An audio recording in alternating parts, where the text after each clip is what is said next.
Hi, Mike here, coming in at the start with an apology. So we had an issue with our recorded audio for this one in that there was no audio recorded whatsoever, at least from the microphones.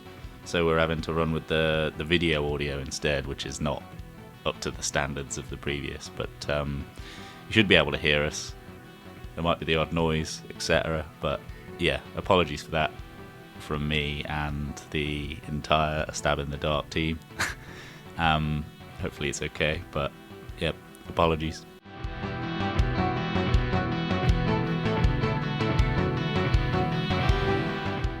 Hello, welcome to A Stab in the Dark, a horror movie podcast. Every week we talk about a movie, a single movie, one movie, and this week it's going to be Night of the Living Dead, the original from 1968. As usual, I've never seen it before. I'm the layman here, and we've got our resident experts, co-hosts. We've got Dave. How are you going? I'm good. How are you doing, Joe? Yeah, I'm good, thank you. And Mike, how are you? I'm doing very well also, thank you. Lovely. And just before we get going, just to say, you can follow us on all the social medias, the Facebook, the Instagram. The Facebook. The Facebook. Not any old Facebook. No, the X. Yes. A very well-titled social media service. Yeah. And we also have our Discord community, so feel free to join that. We'll be on there sometimes. We'll be talking to you, chatting to you live. Dave loves that stuff, so... Oh, I do. I can't wait to do that. Well known for that. We'll put Dave in charge of that area of the business. And let us know. If you've got any feedback, then please do that. Also, if you want to tell Mike he thinks he knows more than what he actually does about Night of the Living Dead. I already told these guys, but I got the name of the movie wrong in the last one. I'm not going to say what it is, but if you know what it is, then let me know. The comments will know. Yeah, they'll be in there quite angry. Yeah. So, on that note, please do leave us some feedback. And you can also get in touch with us via email and contact us at astabinthedark.co.uk, or you can... text us? No, you can't text us. Oh, thank God. we're not going now. Who's got the phone this week, guys? Now, as we do every week, this week we'll start with the question that I'll give to you both, which is, what's your overview? What do you reckon? We'll start with you, Dave. What's your overview of the film? What did you think? Overall opinion? For me, it's amazing how this movie invented zombies overnight. You know what I mean? Really. We'll talk more about it in going into the podcast. But before this, zombies were something completely different, right? And then just like this, they came out fully formed. I mean, there's a case to be made, that now in 2024, zombies are still exactly the same as they are presented in this movie, right? And they've lulled a little bit since the 2000s, but they're still one of the main horror subgenres with movies being released as of this year. Yeah, there are some notable zombie movies since this one. They changed the lore, like Return of the Living Dead, and then of course 28 Days Later, which kind of reinvigorated them for like a new audience, a modern audience. Yeah. Yep. But really, it's incredible, and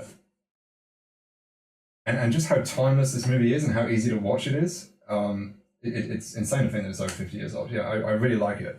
To be honest, it probably doesn't crack my top 10 zombie movies, and it's not my favourite. Top 10 is quite a claim, but yeah, it wouldn't be on the top 5. But no, it's not. It's my least favourite of the three. Very interesting. Yeah. But amazing. An incredibly impactful movie.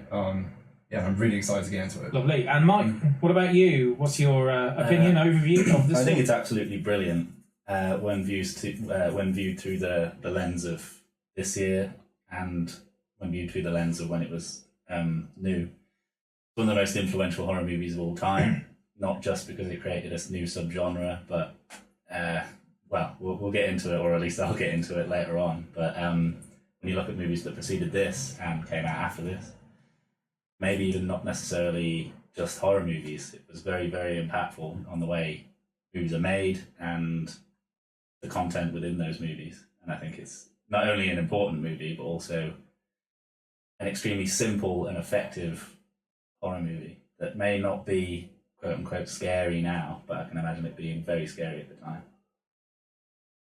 And how about you, Joe? What did you think on your first watch? Yeah, I really enjoyed it, actually. I wasn't sure what to expect. I thought, oh, is this going to be a bit dated? Is there going to be stuff in there that's like, you know... And actually, I mean, as a background, how many horror movies pre-1980 or 1970 do you think you've actually seen? not that many. You've seen, you've seen Psycho? Right? Yeah, I've seen Psycho. I've seen the big ones like Psycho and that, but not really. I mostly start from the 70s and kind of go forward from there. I don't necessarily watch much pre... Unless you are... I would personally probably call modern horror. It's sort of basically the Texas start, Chainsaw and afterwards. Yeah. Much more similar to current horror than things preceded. Yeah. But no, I really did enjoy it. I was quite surprised with casting choices, I think, as we'll get into as well. Definitely will be getting into. I was like, oh, this is an interesting, especially for its time and even today. I think actually there's quite a few things that connect really well with today as well. You can easily transpose a lot of what was happening then and put it into modern day context. And yeah, I just came out of it having a good time watching it. I watched it actually for the first time. I watched it with my mom and her partner Terry. I was like, oh, do you fancy just watching this? I've got to do this for the podcast anyway. Should we watch it? And we kind of watched it. Have they seen it before? I'm not sure they had, actually. I'm not sure. But it was a fun evening. You get the snacks out and you watch it, and it's... Yeah. And then you can just imagine the terror of the people who would have gone at the time, thinking... I mean, even my mom jumped a few times at a few of the scares in there. But... It would have been shown at drive-ins and small things. Yeah, I mean, like, kids would be seeing it, right? Yeah. It would have been a lot of a community experience, right? With people actually screaming out loud and this kind of thing and interacting with each other. You can kind of only imagine how it would have been. And there's moments in the film you go, wow, if no one's ever seen anything like that before, that would have scared the shit out of me. So, when you look at it through that historical lens, it's really good. If you look at it in a way, you can recontextualize it to our world now, and it still really works quite well. Yeah, so I think there's themes in the movie that are universal, and I mean, I might be bold to say it, but I think 80 years down the line, these themes will still be relevant and still be important. And there's great cinematography in there, and there's some interesting stuff, which we will get into as well as we go through. Yeah. So I reckon then we start like we did last week with a bit of the plot. Should we do some of the plot? Okay, yeah. We can just go through it. So the film opens with siblings Barbara and Johnny driving to the cemetery in rural Pennsylvania to visit their father's grave. And it's a good opening. Like it's the foreboding music at the beginning, instantly, the gravel road. Just the time it just takes, just the camera just following that car. And they're in the middle of nowhere. Yeah. They're nowhere all of a sudden. Yeah, I think literally the first 10 minutes of this movie, you're going to call it one scene, is the most iconic opening of any horror movie ever. Yeah. Probably. I had never seen this film, but I knew the famous lines. Yeah. And some of the shots as well. I don't want to speak for you, but you may well have seen those two. I've probably seen clips before. In the past. I'll get to it. I have a short list, not a full list by any means, because the full list would be massive, of movies where Night of the Living Dead is playing on the TV in the movie. That's cool. Because of the copyright problems and all that kind of stuff, and just homages to an older influence.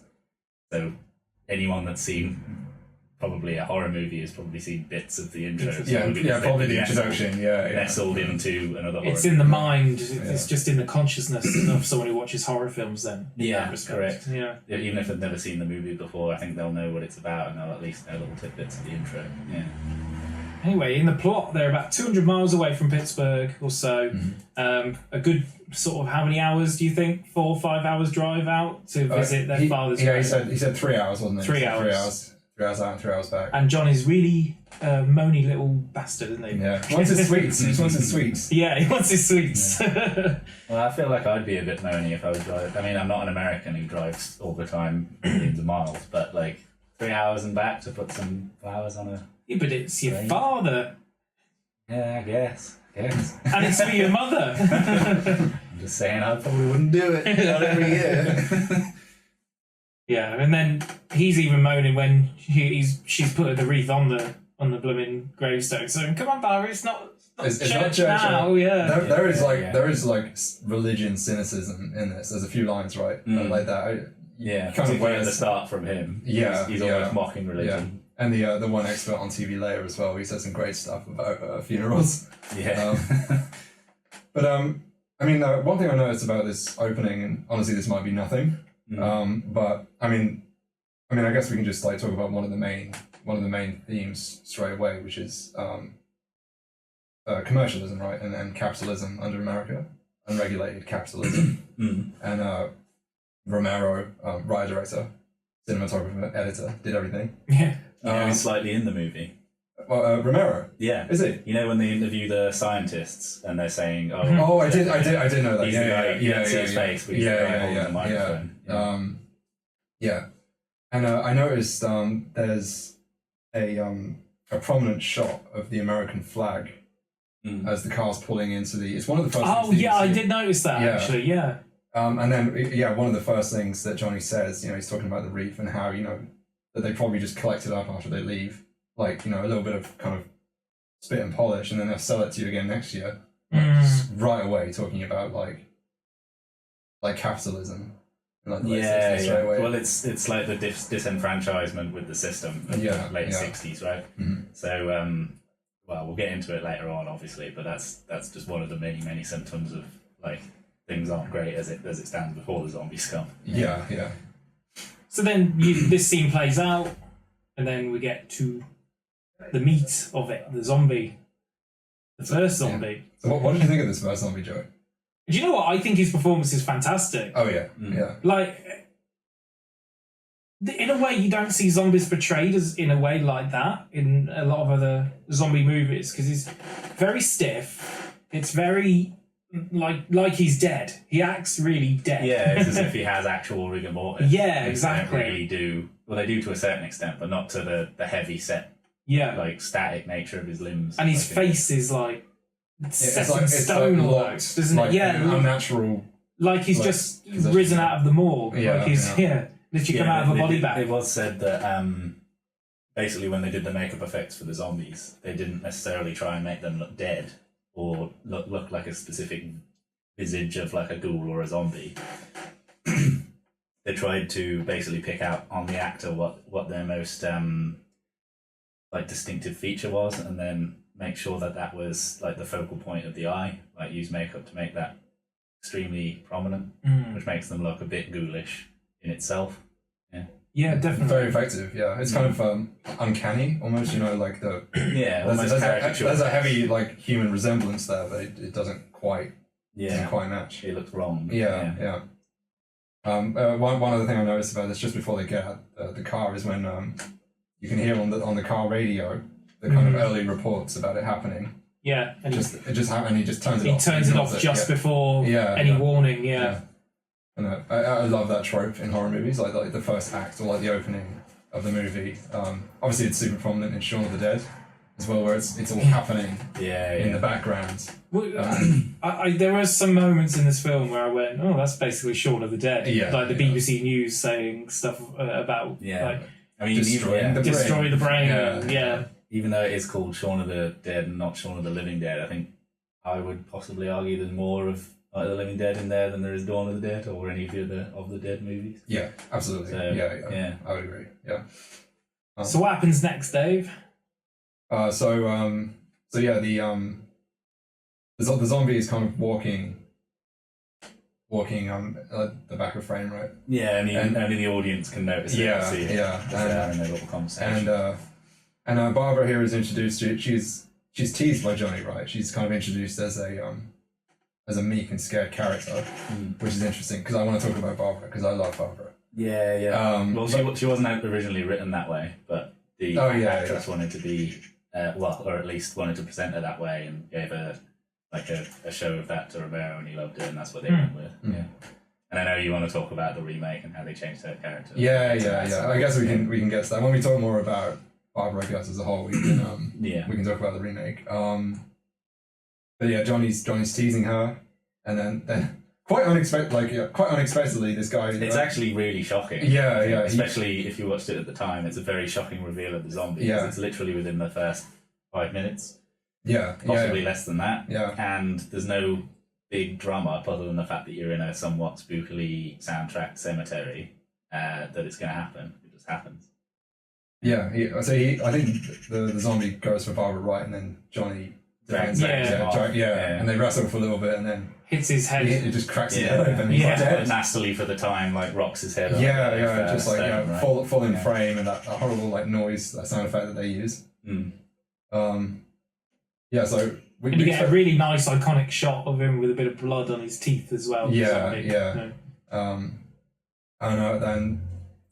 So Barbara's in shock, right? But she manages to get into the car, and she releases the handbrake and rolls away and crashes it immediately. Yeah. I guess she's not a driver. Well, there's that bit also before she does all of that where he's like slamming on the window, and it's like prolonged scene where he's kind of just, and then they have the wherewithal. I was quite surprised when he picks up a rock, because these zombies sort of have a little bit more than perhaps some other brainless. They're not completely brainless.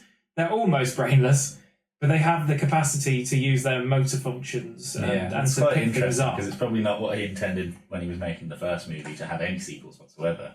But for better or for worse, the zombies do kind of evolve across the 5 movies in the series. Okay. To the point where in the latter ones, we'll probably do a little summary of the quality of those and what they're about. But they start to somewhat talk in the latter ones. Oh, really? Like, hold guns and stuff. Do they talk in day, or is it in city when that comes in? I think it's city, isn't it?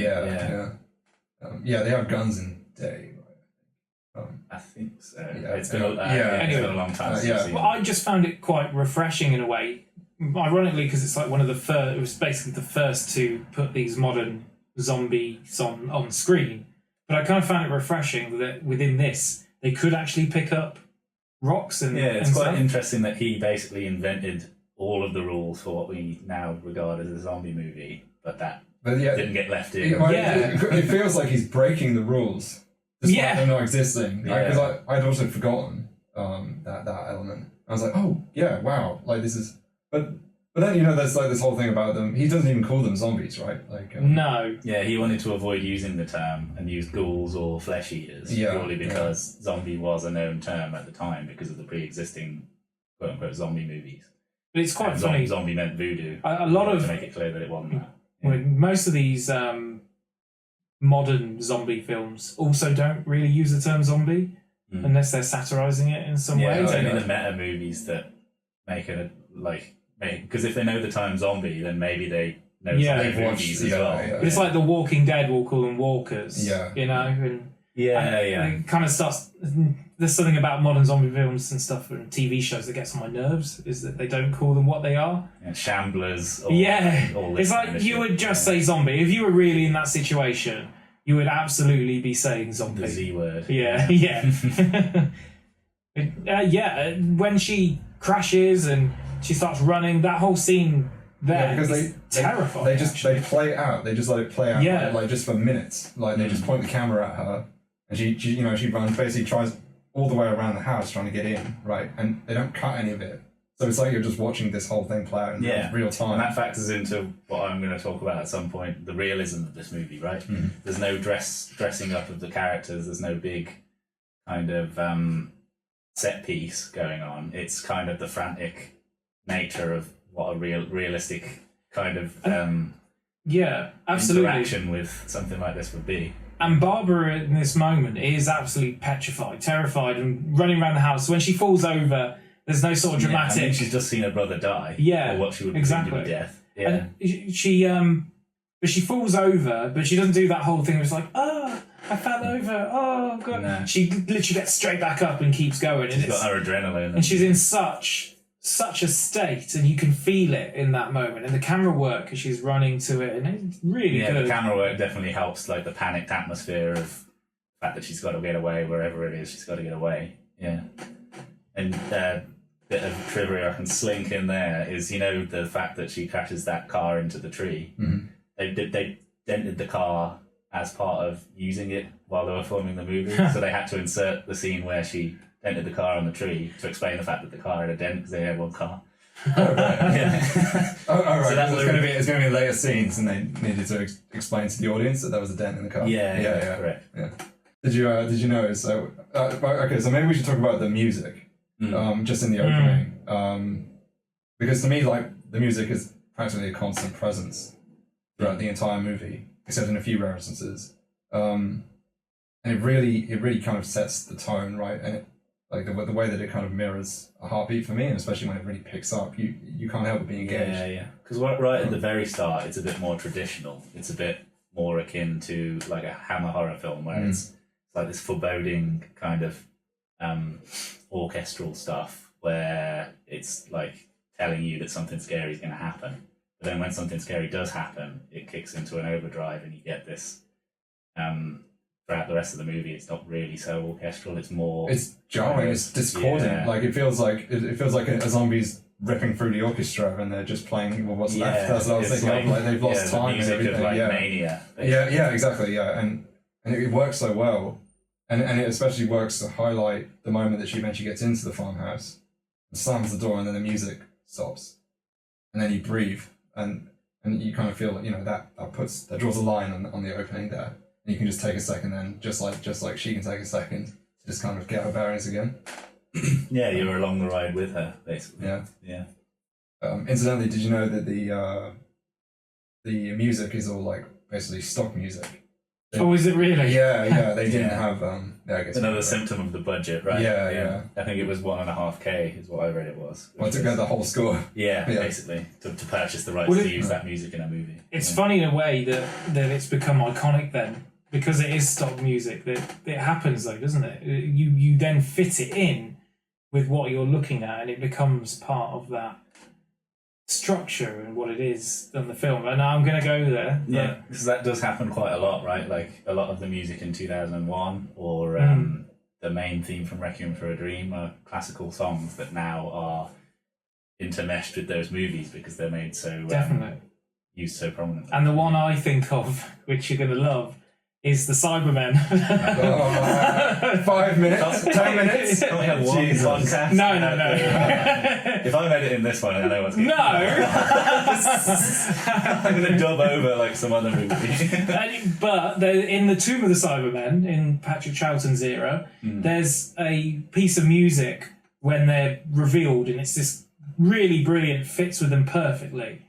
But it's just stock music the BBC had.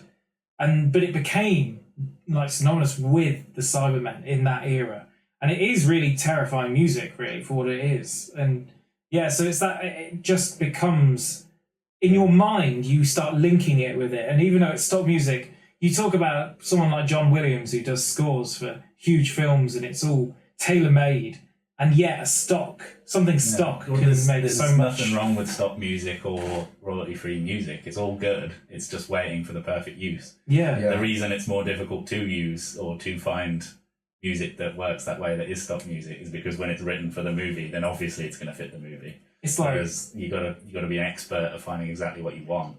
It's like Elton John waiting for Bernie to write the perfect lyrics, and then he can put it to the music separate. But it highlights the creativity of working on a budget, right? And it also makes me wonder, what would have happened if a different director was given exactly the same building blocks, like the same library of music, potentially. You say that, but it's kind of a zombie movie, but not a zombie movie. I have it in my influences, but there's a movie called Carnival of Souls from 1962. And that was made on a $13,000 budget, and that is guerrilla filmmaking to its core. And he says in the documentary that that's one that specifically influenced him. So 6 years earlier. But anyone that was able to do it in the 60s needs to be massively commended, right? Yeah. And Carnival of Souls was somewhat successful, but not as successful to the same degree as Night of the Living Dead. Yeah. One more thing I noticed, just when she was running down the hill, Barbara, by the way, she runs right into the fuel pump. That features later, which I didn't notice. When I watched it the second time for this, I know it sounds like cool. Yeah. It's not actually again a piece of trivia, but it's not actually affixed to the floor. You can see it tip a little bit, and apparently almost like the camera was right behind it, and because of camera damage, it tipped over. Yeah. I mean, there are times in the movie where you can see that it's kind of held together with like duct tape and dreams, right? Like the set shaking and everything. A bit like how Ben puts up all of all of the wood over the doors and everything. Yeah. Yeah, that's another thing as well. If you look really closely, you can see that there's numbers on some of the boards. Really? The numbers were supposed to be on the other side, but somebody attached them on the wrong side, and so you can see the numbering that was given to them as to where they're supposed to be on the window for redoing scenes, right? So they put them back in the same position. Yeah. So what happens next, Dave? What's going on? Okay, so Barbara is she's taking stock of her surroundings. She's looking around the farmhouse that she finds herself in. She's not like fully catatonic yet, but she's definitely kind of. She's on the way. Trauma, yeah. She's retreating inside. Yeah. And she goes upstairs, and then that jump scare with the rotting corpse of the homeowner. Yeah. What a amazing piece of like practical. effects, especially when you have they were contending with a very small budget. That still looks freaky today, I'd say. It's very effective. It wouldn't scare the absolute shit out of me as a kid. Sure. Yeah. Shortly after that, we have the weird taxidermy scare, which is a bit. Oh, I'm not sure. Oh yeah. Because it's a bit shades of Psycho to start with, right? Because Psycho does that with there's a room in the Bates. Bates shows her in with taxidermy. Yeah, it's a bit like that. They're just like vilifying people that do taxidermy. Yeah, they these just poor people that just want to keep keep their cat around. Yeah. You're the pet deer. If someone wants a pet deer, Arnold Schwarzenegger's got a pet donkey, hasn't he? So I don't know. Yeah. Unless it died, R.I.P. So, Okay, so then after that, this is where we get introduced to Ben, who will become our main character going forward. So what did you all think of Ben? Well, I don't know whether we need to get into the racial angle as it stands yet, but his first turn up is amazing. Like when he looks back directly at the camera as he's pulled up in his truck, and then the zombies are there, and he rushes in, and he starts to take control immediately. Yeah, it's mesmerizing watching him, like his introduction scene. Like he just takes command completely, right? He knows exactly what he's doing. Yeah. I find it interesting here, that by Barbara essentially entering a catatonic state at this point, and Ben having such a strong presence immediately, he takes command of the situation that it really helps the audience kind of transition over to Ben as the main character. Yeah, it's a perfect way of like basically substituting a protagonist for another protagonist, right? Because he is basically the main character from that point going on. Yeah. But you needed the other main character, Barbara, for the scares, right? It wouldn't have been so scary if it was. Yeah, I mean, he basically works as like a time jump, right? Like we could have just sat with Barbara for maybe not Barbara, but another character, for a few hours to learn everything that he's already learned. But he just kind of catches us up and kind of accelerates the audience's knowledge in just a few minutes. Yeah, correct. We go from just thinking if we've seen it, this is the first time we're watching it, this is an isolated event, to this is happening all over the place, right? Mm-hmm. What do you think of Benjo? He's really interesting. He comes in, as you say, takes control, and he's very charismatic. He's got a way about him. He holds you in place. He's a real anchor for the whole story. Like he's someone you go back to, and you immediately trust him on his word. Yeah. Rightly or wrongly, in some areas, when you watch it back again, and you go, There's some moments in there you think, actually, could he have done stuff differently? You're talking about punching the woman and shooting the man? Or are you talking about... Well, yes, and I mean, maybe the whole thing. Because he comes in, he's so sure of himself. Maybe he's too sure of himself. He's quite the other character is sure of himself as well. And he's definitely more in the wrong than... But is he? If they had literally just stayed in that cellar, those people would have come along and probably not killed them. I mean, it's skipping ahead quite massively, but I don't know whether you noticed that the man that was like digging up the cellar as the place to be dies down there, and the man that was saying it was the wrong idea to be in the cellar he ends up in there, doesn't he? At the end, it's like an inversion of what they thought. Yeah, I noticed that as well, and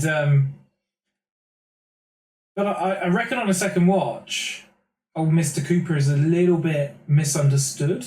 Well, I mean, he's got some valid points, that apart from the cowardice at the end, but it doesn't help that he's kind of grating and an asshole about. He is, yeah. Well, that's the point, though. Like the film frames it in such a way that you feel that way about him, and not everyone who is on this earth is eloquent in the way they say. Well, things. yeah. I mean, he's just worried about his kid and his wife to a lesser extent, but yeah, they don't get along. No, right? No, but he just wants to protect his family, and then there's some other people in here that threaten that.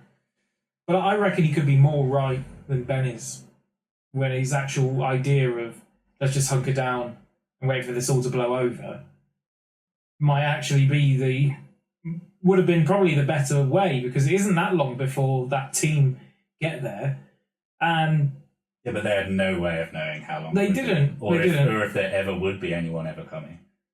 They didn't have any understanding whether these things could be killed at that point. that's true also. And Yeah, I think it was like too early to just lock yourself down, right? Surely. yeah, especially when he hadn't moved food and everything else down there, right? Well, yeah, he didn't do it very If it well. wasn't Ben and Barbara coming in, it was the zombies, then he'd be screwed over. But then Ben does come in and cause the biggest racket ever. Like, they go outside, they blow up a truck, they cause fire so more zombies can see where they are. Yeah, like, but Ben arguably- can't be blamed for that. Whatever his name is, the other guy. Tom, don't forget Tom. Yeah, Tom. No, that's No. true. But Ben, like, really overdoes it with his gun during the movie. Like, he puts rounds and rounds in these zombies. Mm. Yeah, but if you're put in a threatening situation with a gun, you're going to use it, I feel like. It would take a lot to be filled with restraint. Yeah. Definitely. What did you think of his monologue? To That's Barbara? fantastic. Yeah. So Dwayne Jones apparently has a background in theatre, and you can tell in that scene he's especially. a trained actor. Yeah, isn't he? yeah. Yeah, it's so good. You're hanging off his every word. And it gets more and more dire as you go through. Yeah. The things he talks about the bodies, they didn't move out of the way, and they just scattered like flies, like insects. It's incredibly powerful in the way he takes you through it, and you can see the emotions coming out. Is kind of a masterclass Yeah, really. They in acting. just point the camera at him and let him do his job, right? And it's so engrossing. Although it does make me laugh, you know, that his story is paralleled with Barbara's right immediately afterwards. And I find her acting amazing when she tells this story. But like the scope of the two stories, I'm not really surprised how dismissive he is of her. He is, but he's in a way too dismissive. Yeah, like quiet down. Yeah. Quiet down. We're just not shouting. Yeah. You're causing this. Yeah, but let's not forget he is a man of the time in distress. So maybe that would just be the most realistic way a man would behave. Yeah, and to be quite honest, I know that I sort of saw the slap coming before it happened. I was like, oh, he's gonna, because it's just a trope of movies from that time. You can go around apologising for that or whatever, but it's just of its time. Yeah. At the end of the day, it's not. You wouldn't do that now, and No. only if you wanted the main character, who's your sort of hero, well, I mean, to become the villain. It speaks volumes that the fact that there was a slap of the woman isn't what was shocking at the time. It was that it was a black man who was slapping. If it was a white man, as it was originally written to be, people would have... Because he was quite worried about that, wasn't he? Yeah, that was one of the only things in the script he wanted to change. And Romero was diehard in favour of the fact that it had been written for a white man and had cast a black man because he was the best one. The best one there. And it's a stronger thing to put forward the black man playing the white person's role untouched, which I tend to agree with. I do agree. I guess since we're on the topic, well, should we just go into it? Or Because I would say... I think it's relevant, right? It's a perfect time for it. Yeah. So who's going to do that? Well, I think with him being cast in a role that wasn't specifically for a black man, and he actually had a white man in mind to do the role, for me, it kind of... I don't know, it actually makes it more relevant to today, because there's a bit more parity between a black person and a white person today, and this is more like how you portray a black person in a movie nowadays. Yeah. It's what makes it quite influential or ahead of its time, because nobody mentions in the entire movie that he's black. Yeah, and I was expecting positive way. I was expecting some sort of slur to come out of one of the other characters, and it never did. If it was written by someone of the time writing a black character, there would have been one or two things. There would have been a racist character probably that would have said something, and there would have been an internal struggle because of that, or there'd be some kind of pandering kind of thing where like that they say something along the lines of "you're one of the good ones," or like I didn't realize that we could get along so well, that kind of thing. Or, like the magical Negro, they could have been pandering in a positive way as well. Yeah, because the big movies of the time where you're what's his name? Yeah, your Sidney Poitier movies, right? You're in the heat of the night, and he's a black main character, but the fact that he's black is a very important point. Yeah. And the characters that he gets along with that are white, it's very important that the audience know, and it's very important to the character that they started off in a place and they're in a different place now that they're friends with this black man. Or that they respect this black man. Yeah. So I reckon they just kind of stumbled upon this movie being very pioneering by just doing that. And well, I mean, I didn't stumble on it. It was he deliberately made a choice, but to cast colorblind firstly, and secondly to not make any changes in the scripts. Like that's a choice to do nothing. That's a choice, right? To not reflect. Yeah, but he didn't have that racial thing in mind with the movie. That's at the same time, he had a lot more freedom compared to directors of the time to do that. Because if you made a movie at MGM or any of the other big studios at the time, Universal, you were beholden to the Hays Code. You were beholden to the production code at the time. And if it didn't pass the production code, it wasn't released. And it probably wouldn't have without the studio saying you need to acknowledge the fact that he's black. You need to acknowledge... He can't slap that woman. Yeah, that kind of thing. Because there was a slapping in the heat of the night, actually. Quite interesting. Right. Not on a woman, but a white man. And that caused controversy. And that was literally a year or two before. I think another interesting kind of part about his casting, because I also had the same reaction to you as well. You know, that because they didn't make any changes to the script to reflect his skin color, you would have expected potentially racial slurs or something coming from that kind of blowhard, bigoted character, right? Harry. If it was a movie made today, exactly the same. Yeah. I would still think that the guy would probably when he's got problems with with Ben being in charge, just because he's a black man, he's probably just gonna use a slur. Yeah, but that's just what happens in movies. Because I mean,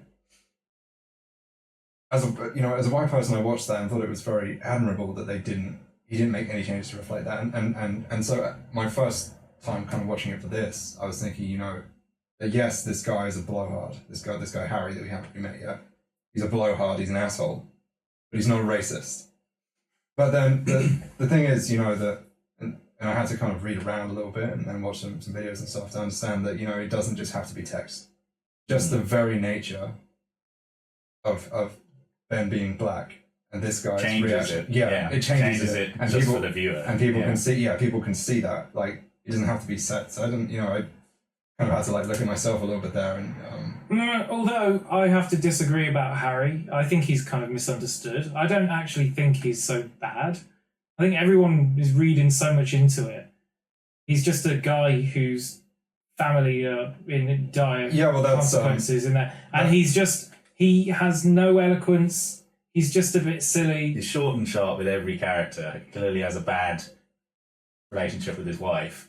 But that doesn't make him a bad person. No, but I think that implies he's probably a bit of an asshole before this happened, as well as in the potentially, but sometimes relationships break down and it's not either their fault. No, this is all things I'm reading into. This is all the framing. We're not explicitly told that.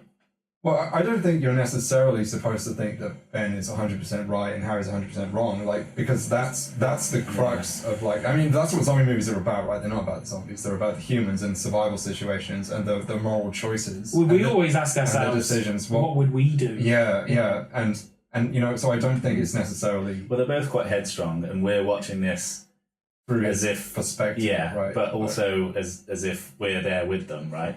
And he's the one that wins it out, and he's the one with the more charisma. Yeah. And therefore, we're more inclined to think he's the better person because the other person's not very good at making his. But then Ben's the one who actually outright kills someone in cold blood.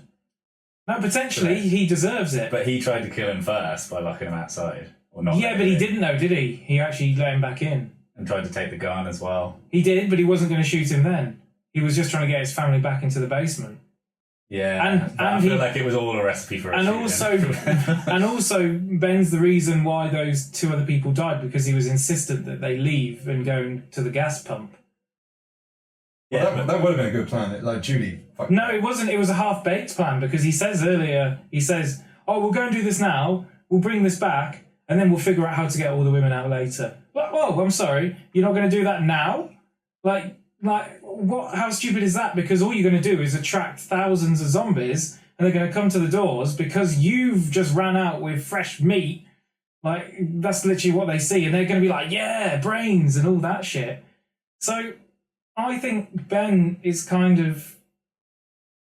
Yeah, but he was the only one there offering a plan, and the other didn't go against the plan. They followed. Well, no, Harry was offering a plan.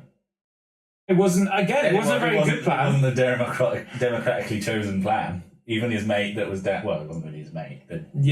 Tom, remember his name? Yeah, that guy's kind of the worst as well. No, I mean, yeah, but he was also on the side of Ben when it comes to that. Yeah, but Ben again is very charismatic. Mm-hmm. And does that make someone right because they're charismatic? There's lots of people out there in the world today who are charismatic. Doesn't necessarily mean they're right, but it means that the audience are much more likely to side with them. Yeah. But it's just interesting to me. It is an interesting point. Because in the end, if they'd have joined up together, talked to each other, they could have actually come up with some sort of plan where they go, "Oh, well, why don't we just move all of this stuff downstairs into the basement? We'll really board it up. Yeah. And we don't make any noise, they're not coming." That they couldn't get into the basement. So he was right about that. But at the same time, they could have just starved down there. They could have, but if but like earlier in the film, Ben does say there's enough food and water here for us. So they could have done that and taken it all down and just hunkered down. And if these things are actually like animalistic, which they were, and by this point they knew on the radio things, they had a few more clues about it, then perhaps going down there and just sticking it out, they know that people are on their way, would have worked. And if they just stayed quiet. Now the only problem is the daughter, who obviously would have turned into a zombie. But then with someone like then we'd have got Ben a very similar circumstance that you get in Walking Dead and so on. Yeah, exactly. He doesn't want the child to be put out of its misery and so on. People suffer for that. I mean, like one of the major sticking points about the cellar was like that the radio wouldn't work down there. So what do you think about that? Like the situation was obviously developing quickly. Yeah, and the TV, and that's why the wife was in favour of going upstairs. Yeah.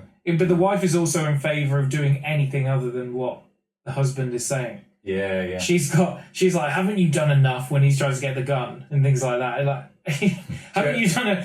She just hates it. She has one of my favourite quotes, incidentally. But what's that? Go on. Oh, it's important to you, isn't it, to be right? Yeah. That's the quote I was literally looking for. Yeah. She has a line I love as well, where she said to Barbara, "Don't be afraid of me.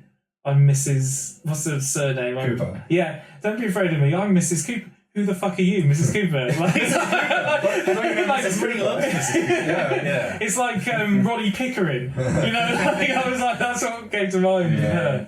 Another one I have is we may not enjoy living together, but dying together isn't going to solve anything. Which is a 10 out of 10 line. Yeah. So maybe should we catch up with the plot where we are? Just one more thing. Yeah. I need you to look this up. It's a line from Doctor Who, right? But it's one of my favourite quotes of all time, and I think it actually fits these two characters very well. Okay. It's Patrick Troughton, Doctor Who quote. Just put that in. What's the only quote? Quote to Zoe. Quote to Zoe. Yes. So what it reminded me of was the quote from Doctor Who, Patrick Troughton, when he says to Zoe, his new assistant, "Logic, my dear Zoe, merely enables one to be wrong with authority." And I think that fits those two characters quite well. That came to my mind with that, was that they both are very authoritative, and Ben has that more authority, has more charisma. He's able to get people on his side. Doesn't necessarily mean he's right, and it doesn't necessarily mean... Well, who do you think is the more logical of the two then? You're saying that Ben is more logical, and that's Ben is more logical because he's and he's more proactive. He's trying to do things all the time. He's like, we need to get out of here. We need to go to this place. And the TV, to be fair, is telling them to do that. I think they both have logically sound plans. It's just that one's more But then the young easy guy, to accept for the group, right? It's hard to accept going down into a cellar and staying there with no information. Like indefinitely with no plan. Yeah, exactly. Finite amount of food. Because you're basically like signing yourself up for rescue or death. Right? Yeah, you're taking it's out of control. The power out of your hands. Yeah. Whereas even if it's a risky plan, Ben's plan is off their own backs. They're saving themselves. They're not waiting to be saved. And I think there's an appeal in a dangerous situation to be doing something about it. But they're unsettled if they have to sit there and wait. But it's interesting in this film, there isn't really a hero who saves the day. That's what I really liked about it. I like that. Yeah, it's They're all a social flawed. commentary thing, but the people that come to save them look like a lynch mob. They look like police with their dogs. It would have been very similar to riot footage at the time, race riot footage or revolution footage, and the audience at the time would have picked up on that immediately. Yes, These people were not very discerning about who they were shooting or what they were shooting. I mean, like the movie was were having fun shooting. It was making fun of those people, definitely. The movie, right? It was definitely not on their side.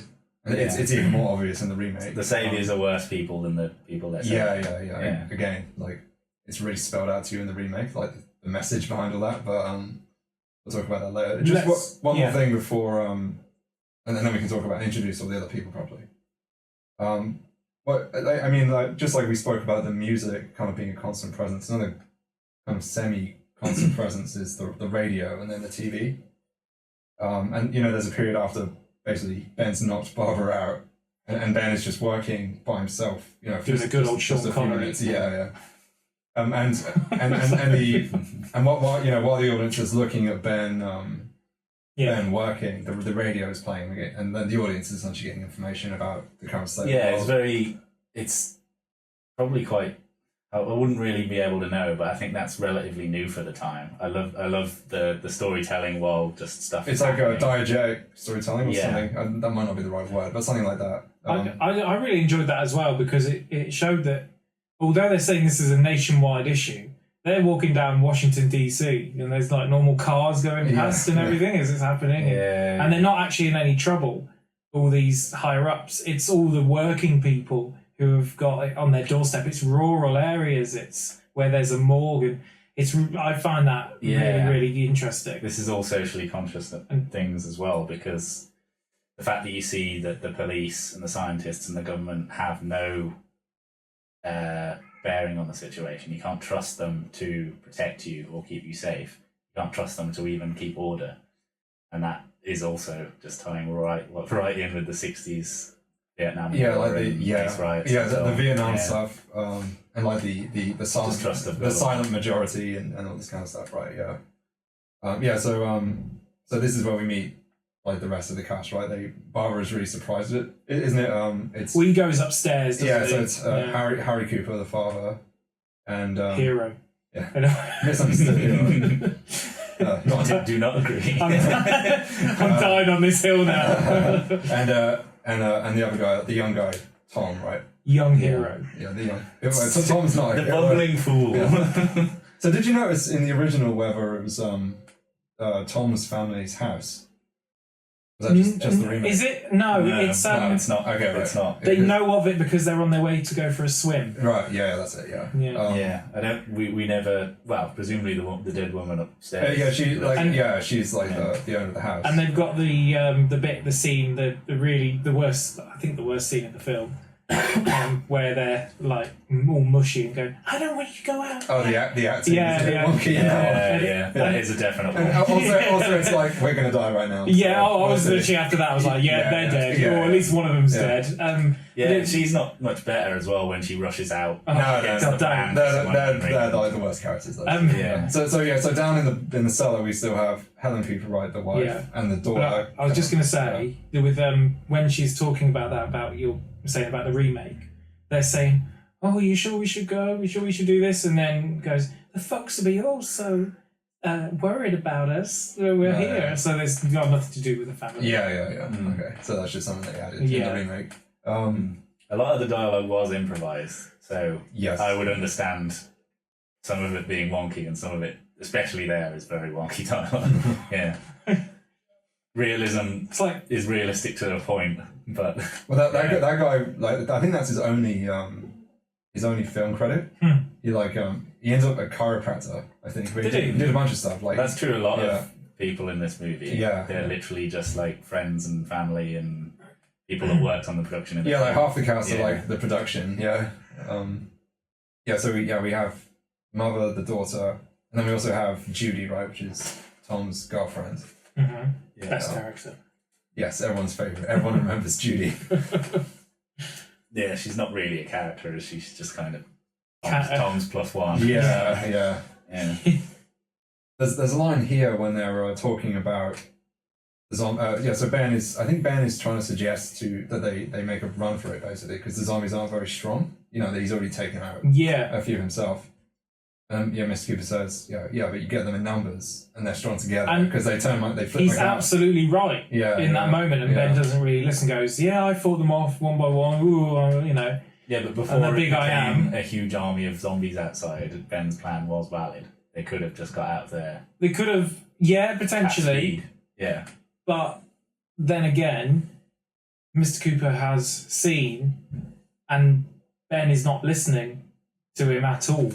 He's completely against anything he says throughout the film, including the knowledge he has about that Yeah, but specific anything thing. Ben says, he's just arguing against it. Well, absolutely, they're like this. However, if Tom, the other character, if Tom was right when he knocks on the door and he goes, "Oh, come out," and when they said, "If we work together, we'll be fine," and if they had have worked together, I reckon they might have actually all survived. But instead, It's interesting. To an extent, they do work together, right?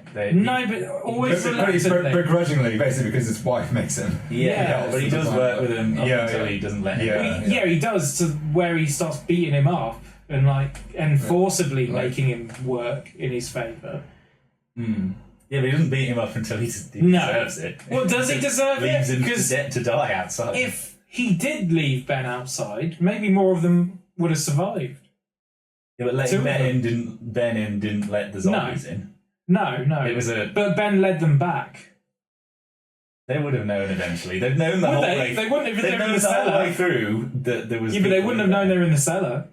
I mean, it is an interesting thing as well that isn't really explained. The body upstairs never comes back.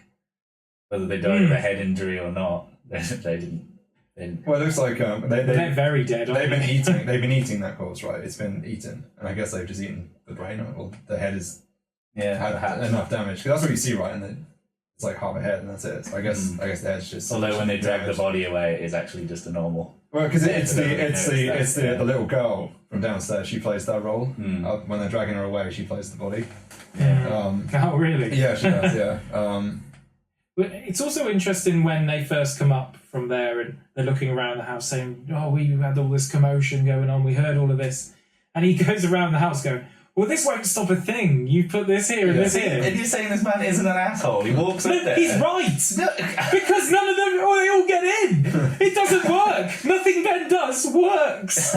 He tried. He tried and failed. It was good defences. It didn't stand up to the volume, but nobody would have known how Mr. many Cooper zombies knew. would turn up. But this guy, like he's some kind of future sight genius. The ultimate horror You movie. didn't know anything about what the zombies were going to do, really. All he wanted to do was go up there and, there's a new guy in here. He seems like he's controlling the shit all over everything he's ever done. That's what he's doing. Calls them lousy. I had that written down. Lousy defences. They are though. That's so cutting. But he comes across like a real moany, whiny bastard who's a horrible neighbour. Like, that's how he comes across. Yet he does have a point, and it's interesting that he has no charisma. He's a weasel. He's not a very nice person. Yet he has a point in these moments, but no one listens to him because of all the other things that stack against him socially. Yeah, but do you think that the friction that he personally caused within the group is what caused the whole thing to dissolve in the first place? Because Ben is unable to take on anybody else's advice. No, I do reckon they're both, butting heads, and he's definitely partly to blame. But Ben comes in immediately, as we say, has taken control of the situation. He's got to that point. Well, they were both being territorial, right? Very. They're both trying to be alpha. Yeah. Like, Ben's like, I'm going to be in charge up here, you're going to be in charge something like that. It's a great line down there. Yeah. You can be the boss down there. Yeah, that's boss it. Yeah. But it doesn't help anyone. That sort of... Both of them, they don't help at all. And actually, his wife... The commentary of it. Mrs. Cooper... Helen. Is that no Helen? Helen Cooper, who everyone should know. Especially you, Joe. Yeah. But Helen, she's right in saying, with the famous quote, with, you have to be right, and is that what it's about? It's important and actually, it's important to you, and I think it's important to both of them, and I think it's that, again, there could be the theme emerging of that masculinity and the dominance of masculine roles within this film. Perhaps not necessarily meant to be in there, because I don't think he thought about the female role. I think it just was what it was at the time. But it's quite interesting how that dynamic is working, and in a way how it's worked in a lot of things like politics in recent years and throughout. Yeah, well, it may not have been something someone in the audience in the 60s would have thought, but definitely these days anyone that watches it is going to see it through a lens of how the men and women differ in the way they're portrayed, and definitely the men are the ones taking charge, and it seemed to be that is the way it should be, and the women defer to the men, or at least the two women that contribute. Yeah. Well, I don't think that Helen is very deferential to either one of them. Yeah, but she doesn't offer anything at all. The only thing she does do is rail on her husband, but she doesn't contribute anything of her own. Yeah, she if anyone was ever going to listen to him, they definitely don't after she's done. Because she hates him more than everyone in that room. I mean, I do think, assuming Ben was white, that this territorial pissing contest between two alpha personalities was definitely a deliberate choice, right? Yeah, because it's not about the zombies. It's about the people. Yeah, you have to insert some kind of struggle between the people. Yeah. In a way, I reckon it's kind of been lost, that original, because the racial thing is so overwhelmingly obvious within it. Mm-hmm. You gravitate towards it. So this stuff that perhaps was originally meant to be in there has kind of got lost. But I've looked at it as someone who would assume a black man could be in that position today. Would be able to go into a house. For all we know, if someone watches it in 100 years, they'll have no idea of the race problems of the. Well, yeah, it could be context. Tell the difference. Yeah, exactly. But it's interesting though. I did find this within it, and I've looked up, and I don't really see much of it. I just see Mr. Cooper getting berated online. Yeah. And I'm not necessarily on his side with it all, because I'm not, but I think he has an interesting, valid points at time, which get lost within him being a complete arsehole. And I think sometimes that happens obviously quite a lot in life. If someone has anybody's saying that everything he says is worthless, but it's the way he says it that makes him an asshole. It's not what he says. It is, yeah. To an extent, yeah. It means that no one actually listens to him when he has some interesting points. If someone had listened to him saying, actually, these guys have strengths, these zombies have strength in numbers. Yeah, but you wouldn't listen to this man. If you put all that effort into boarding up those windows and he walks up there and he's like, well, that's fucking terrible, isn't it? I absolutely wouldn't listen to him. Yeah. And I didn't, my first watch through, I was like, God, this guy's an arsehole. This guy's awful. But look, Ben's just trying to do what he can, and this guy's coming up here and playing the big I am. But then on the second watch, I was like, oh, if they'd just listened to him at this moment, or done this at this moment, and because he says things and they do things in the end which go against what he's doing, and it attracts the zombies. If they'd have listened to him at least a little bit and worked together as a team rather than against each other, there's a chance that they might have survived. Or at least some of them. That cuts both ways, though. Like they could have also been harmonious and listened to Ben's plan, and it probably absolutely.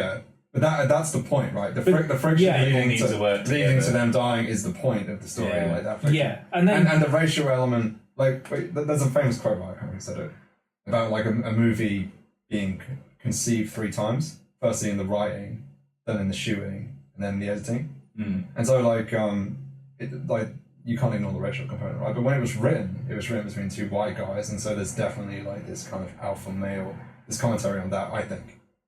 But then through the process of casting and filming, there's an entirely new unintended layer, right, introduced. Absolutely. You can change the context for something like that. Like, you can change the context.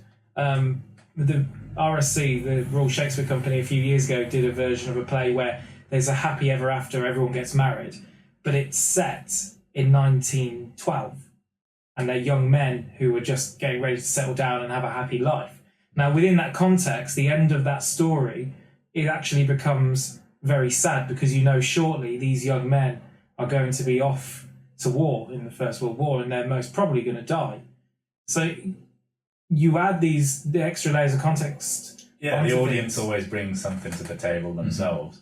The author or authors or any of the people in the movie making process can only add so much.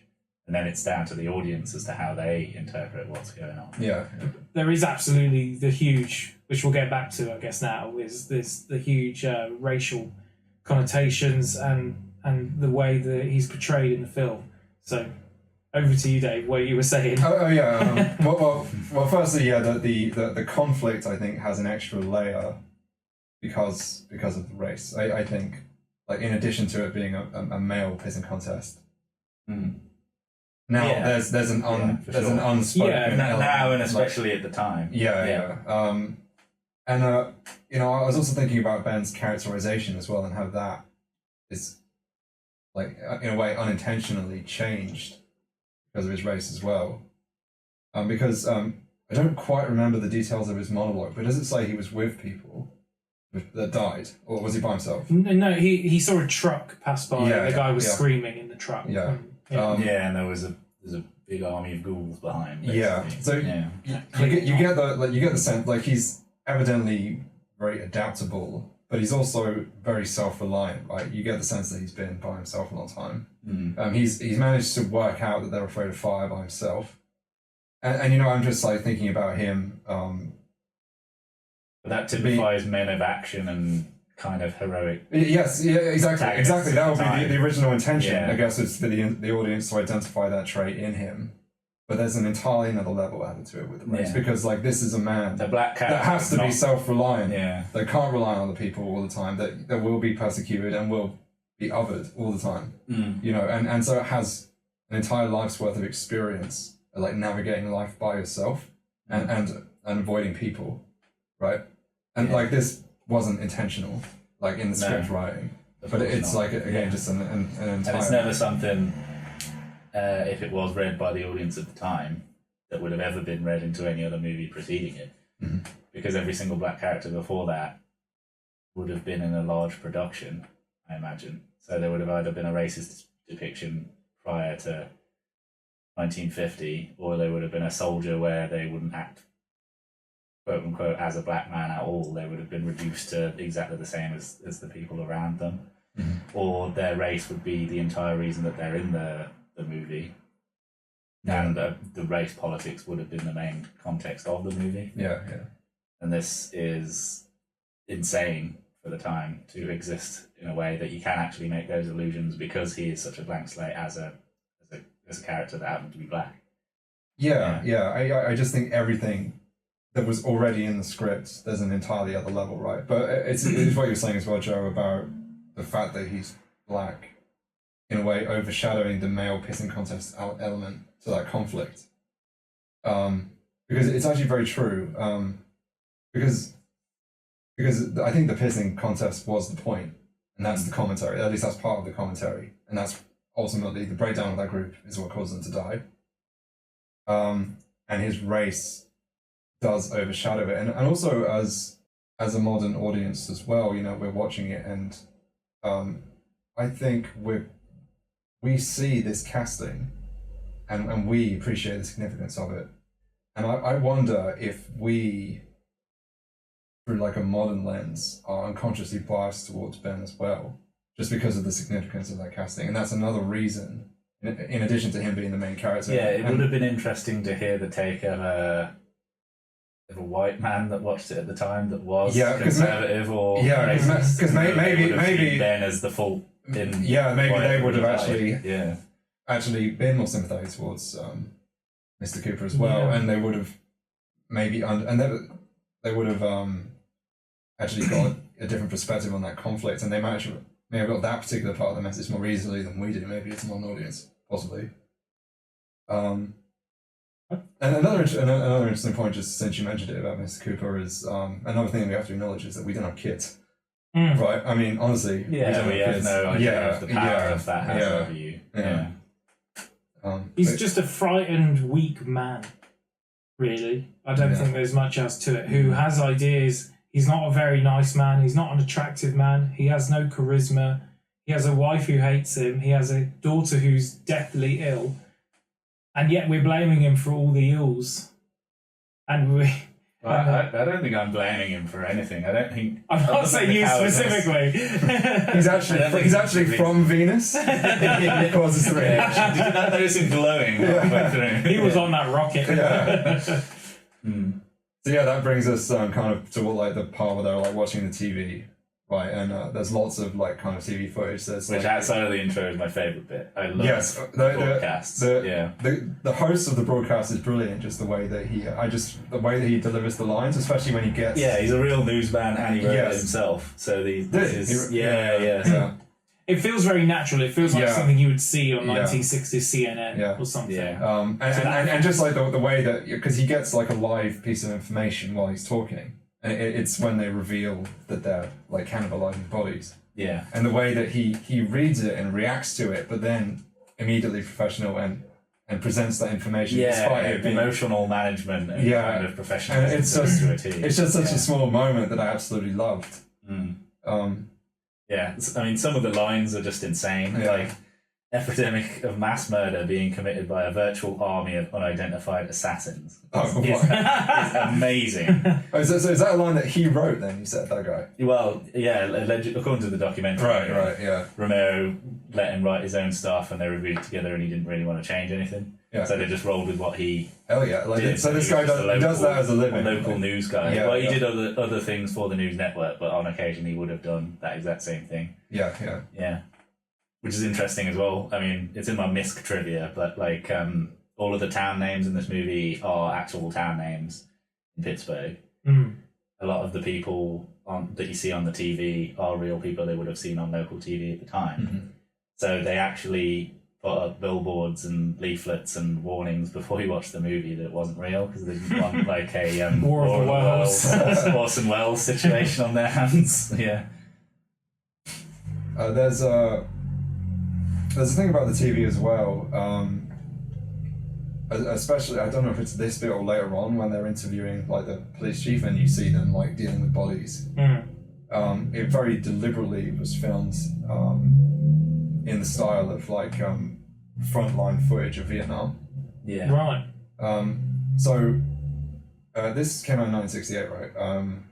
And the movie's in black and white, but movies at that time, contemporary movies, were actually filmed in colour. The only reason the Night of the Living Dead is in black and white is because it's all they could afford. Yeah. But in theory, the film should have been shot and shown in colour. But at the time, news footage was still shown in black and white. And that's kind of an interesting thing. And the footage of the bodies, especially like the shocking graphic images of the zombies on screen, is an explicit it's a allusion very to purposeful choice because the footage of the Vietnam War that people saw in America on their TVs was the first actual sight that they ever had of what war was like. And I mean, now America is a lot more nationalistic, somewhat jingoistic country than we are. But back we just lost our audience. back in the basically the time between World War II and the mid '60s, they were king of the world, and they thought that they were the force of right, and they were there for a good reason, and this kind of thing. And because of the way propaganda works, and because there's no reason for them to believe otherwise, they think that there's rules in war, and they think that there's to a certain extent the harm is minimized for the people that are at war. But when you see, even though that they were doctored to not show the full extent of what was going on in Vietnam with the rapes and the massacres and all this kind of horrible stuff, it was still war, and there's only so much you can do to make war not terrible. So watching broadcasts from the front line or near the front line in the Vietnam War for people in the late 60s survive. I mean, it always was going to be. Mm-hmm. And it made them feel, alongside the race riots that were going on, that the world was changing for the worse, no matter which side of the political aisle they were on. And this is something now where I watch this film and I'm getting a lot of parallels with my modern world. Yeah. I mean, already, if you watch some news on Yeah, I mean, times are bad now, and we're very, very split. But the late 60s was another thing entirely. The world really was. I was saying, but there's a lot of parallels in 60 years or so, what's going on today. Like, you've got the wars going on around the world right now. You've got a Kennedy in the presidential race. There's always a Kennedy in a presidential There's an race. assassination attempt just happened to Donald Trump. And a Kennedy got assassinated within the race at that time. It's really interesting parallels. In the UK right now, there's like race riot stuff happening, and with the right wing. Literally, as we speak, there's stuff happening 10, 15 miles away. But that's the from us. way history works, right? So we have a time of relative peace. So, for example, the early 90s and late 80s were marred by a lot of things going on, like the Gulf War and Rodney King riots and all this kind of stuff.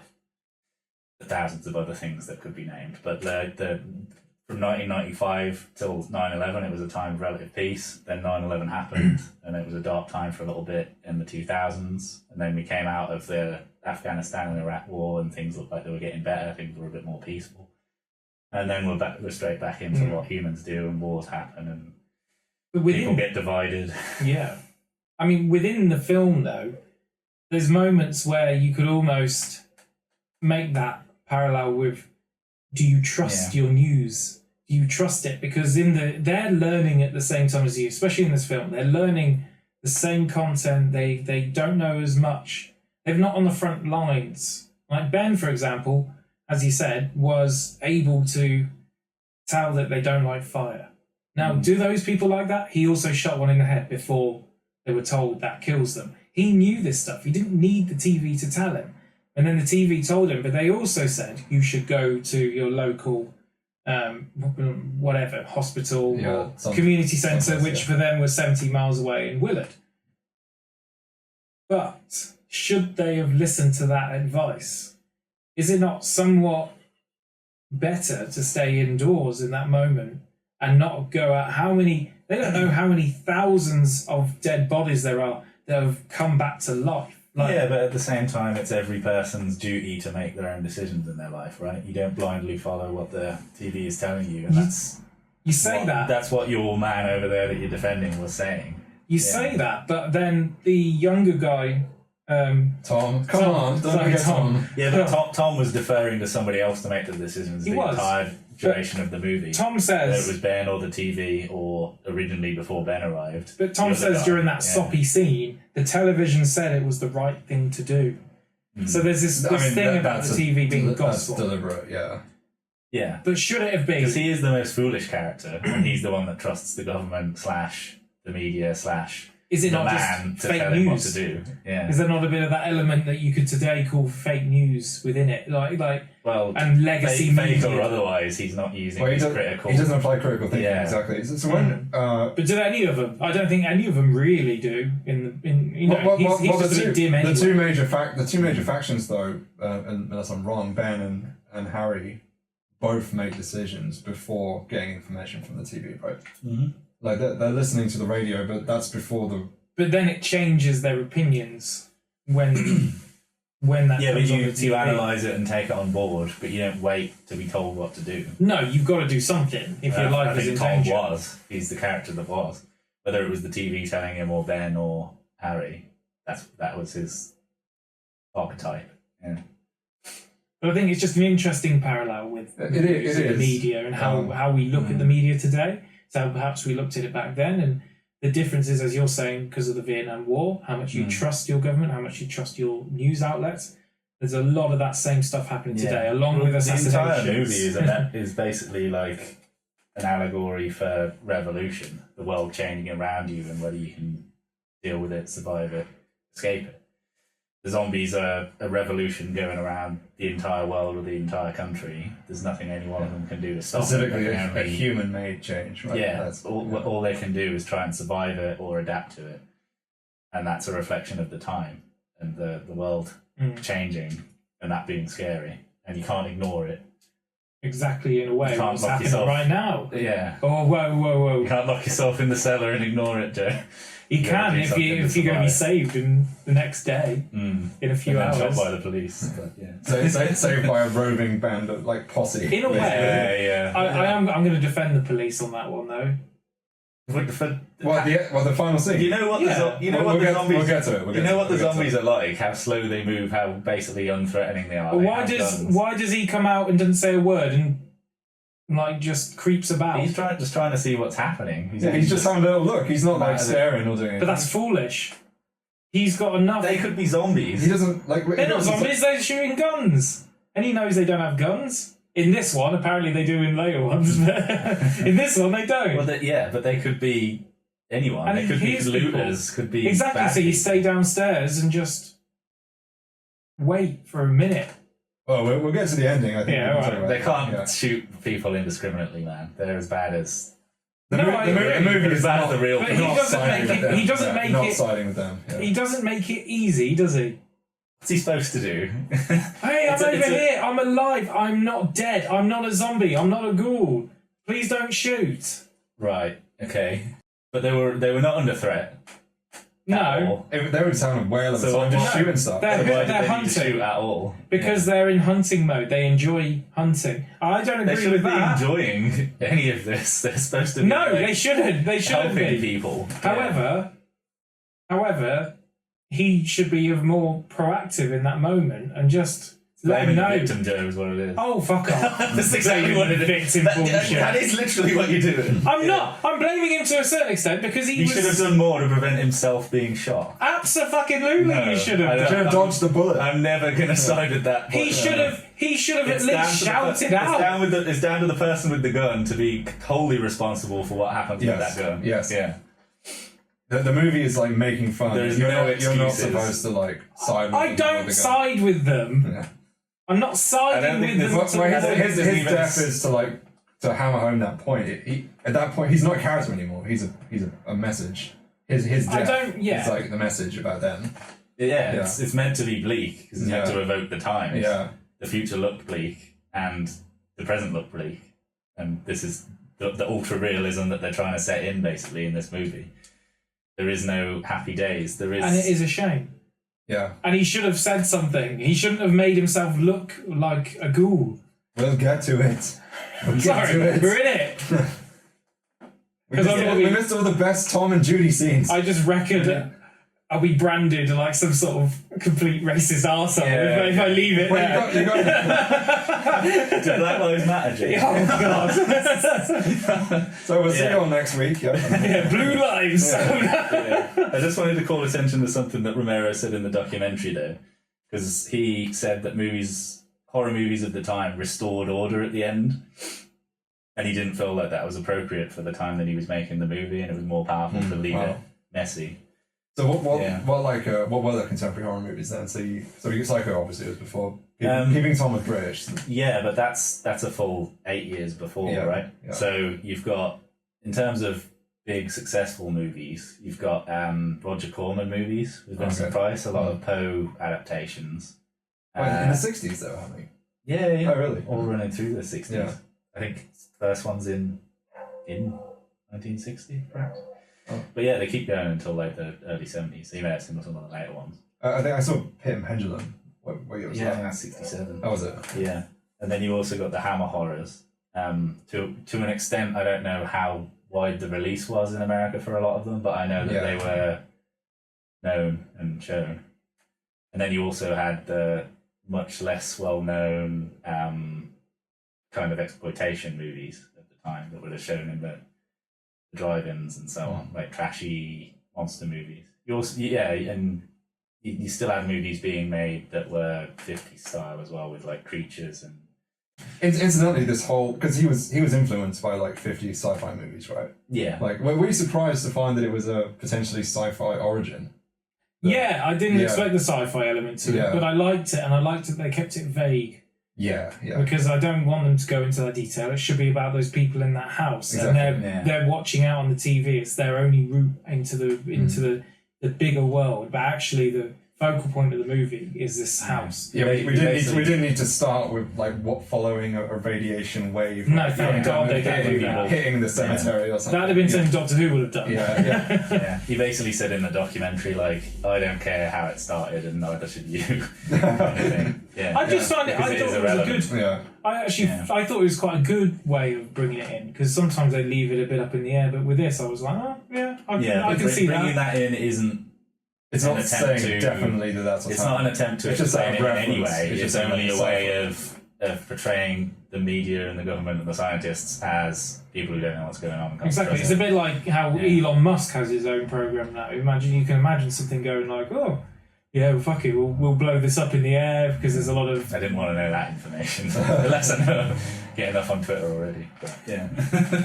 It's X, Mike, don't detonate it.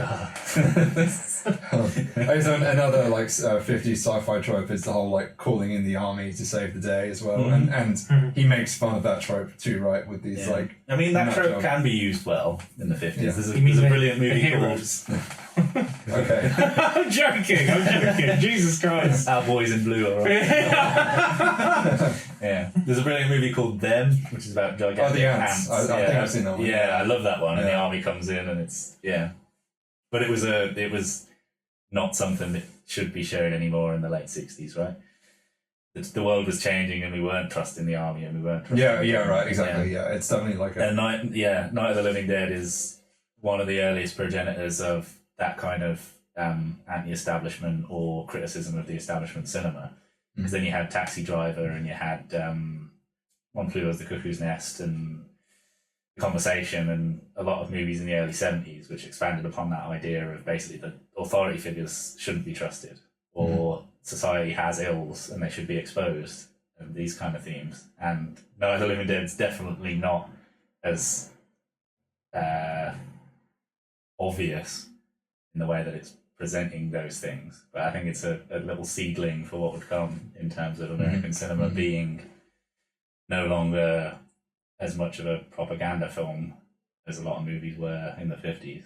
Yeah, well, in a way, it's I guess it's just going to be a metaphor I'm going to keep using now, but how last time I was thinking about Midsummer as like kind of a folk horror breakup movie stretched over a slasher. Yeah. This is like an anti-establishment movie before you could do that, and so he kind of stretched it over a 50s sci-fi movie, because it's essentially a sci-fi movie, right? Like, and it's that template, and he's playing on it, and he's like using all the tropes of a sci-fi movie to tell this anti-establishment story, and it's in a way like hidden away enough, I guess, that he's able to get away with it. Yeah, and it's brilliant not only because the movie itself is an anti-establishment movie, but the way it was made is an anti-establishment.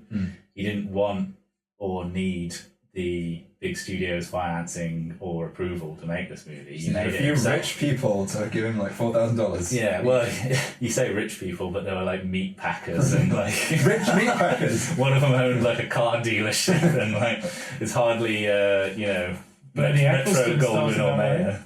Bernie Eccleston started that way. He was a used car salesman, and he became a billionaire. So it can work out. Yeah. It can work out. Did he also disparage meat workers and? Did he also I'm not disparaging. You hate them. You hate the working class.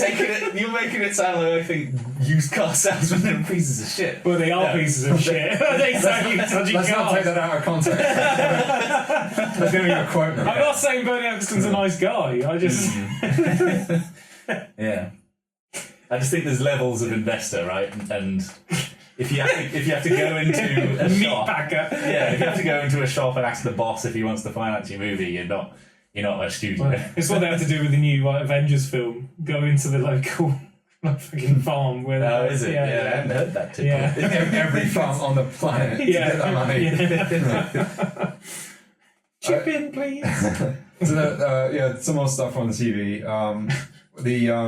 One of the scientists that they get, and when he's talking about basically you have to destroy the bodies of the recently deceased. He says one of my favorite quotes in the film, where the bereaved will have to forego the dubious comforts of a funeral. I've got that written. I love that. So good. It's like, Yeah, the amid the dubious comforts of a funeral will give, they're just dead flesh. Yeah. It's the ending. It's like punchy, powerful. Love it. Love it. I don't know if it's around here, but another good quote is the police chief guy, and he's like, "Yeah, they're dead. They're all messed up." Yeah. Yeah, that's great. I didn't realise until I started doing the kind of, because I knew it as a quote, but I didn't realise that was, other than "They're Come to Get You, Barbara," the main quote from the movie. Oh, really? That one like took off. Yeah, that's like a super popular quote that people reference. But I have quite a few. I mean, sudden general explosion of mass homicide. The scene can best be described as mayhem. Why are space experts being consulted about an earthbound emergency? Kill the brain, kill the ghoul. It's like 10. Well, it reminded me of Shaun of the Dead. Well, yeah. I mean, got all the Shaun of the Dead stuff. Literally doing just that, yeah. Removing the head or destroying the brain. Yeah. And another thing I noticed when I was watching it the second time for this, they're saying, so Helen's watching the TV, the mother's watching the TV, and says that everyone must seek medical attention if you've been injured. And it cuts to her, and she's like, "Oh," and then she looks towards the basement door, and I think then she goes down to check on her daughter, and that basically is what leads to her death, right? Eventually, not right now, but eventually. Yeah. But you can understand that from a mother. Yeah, but I feel like she's been on there a little while, and it's like the TV reminded her to go check on her daughter. Yeah. Like, oh shit, yeah, my daughter's ill. Oh, really? You saw it like that? Oh. No, well, no, I was thinking that it may have She'd only been up there 5 No, minutes.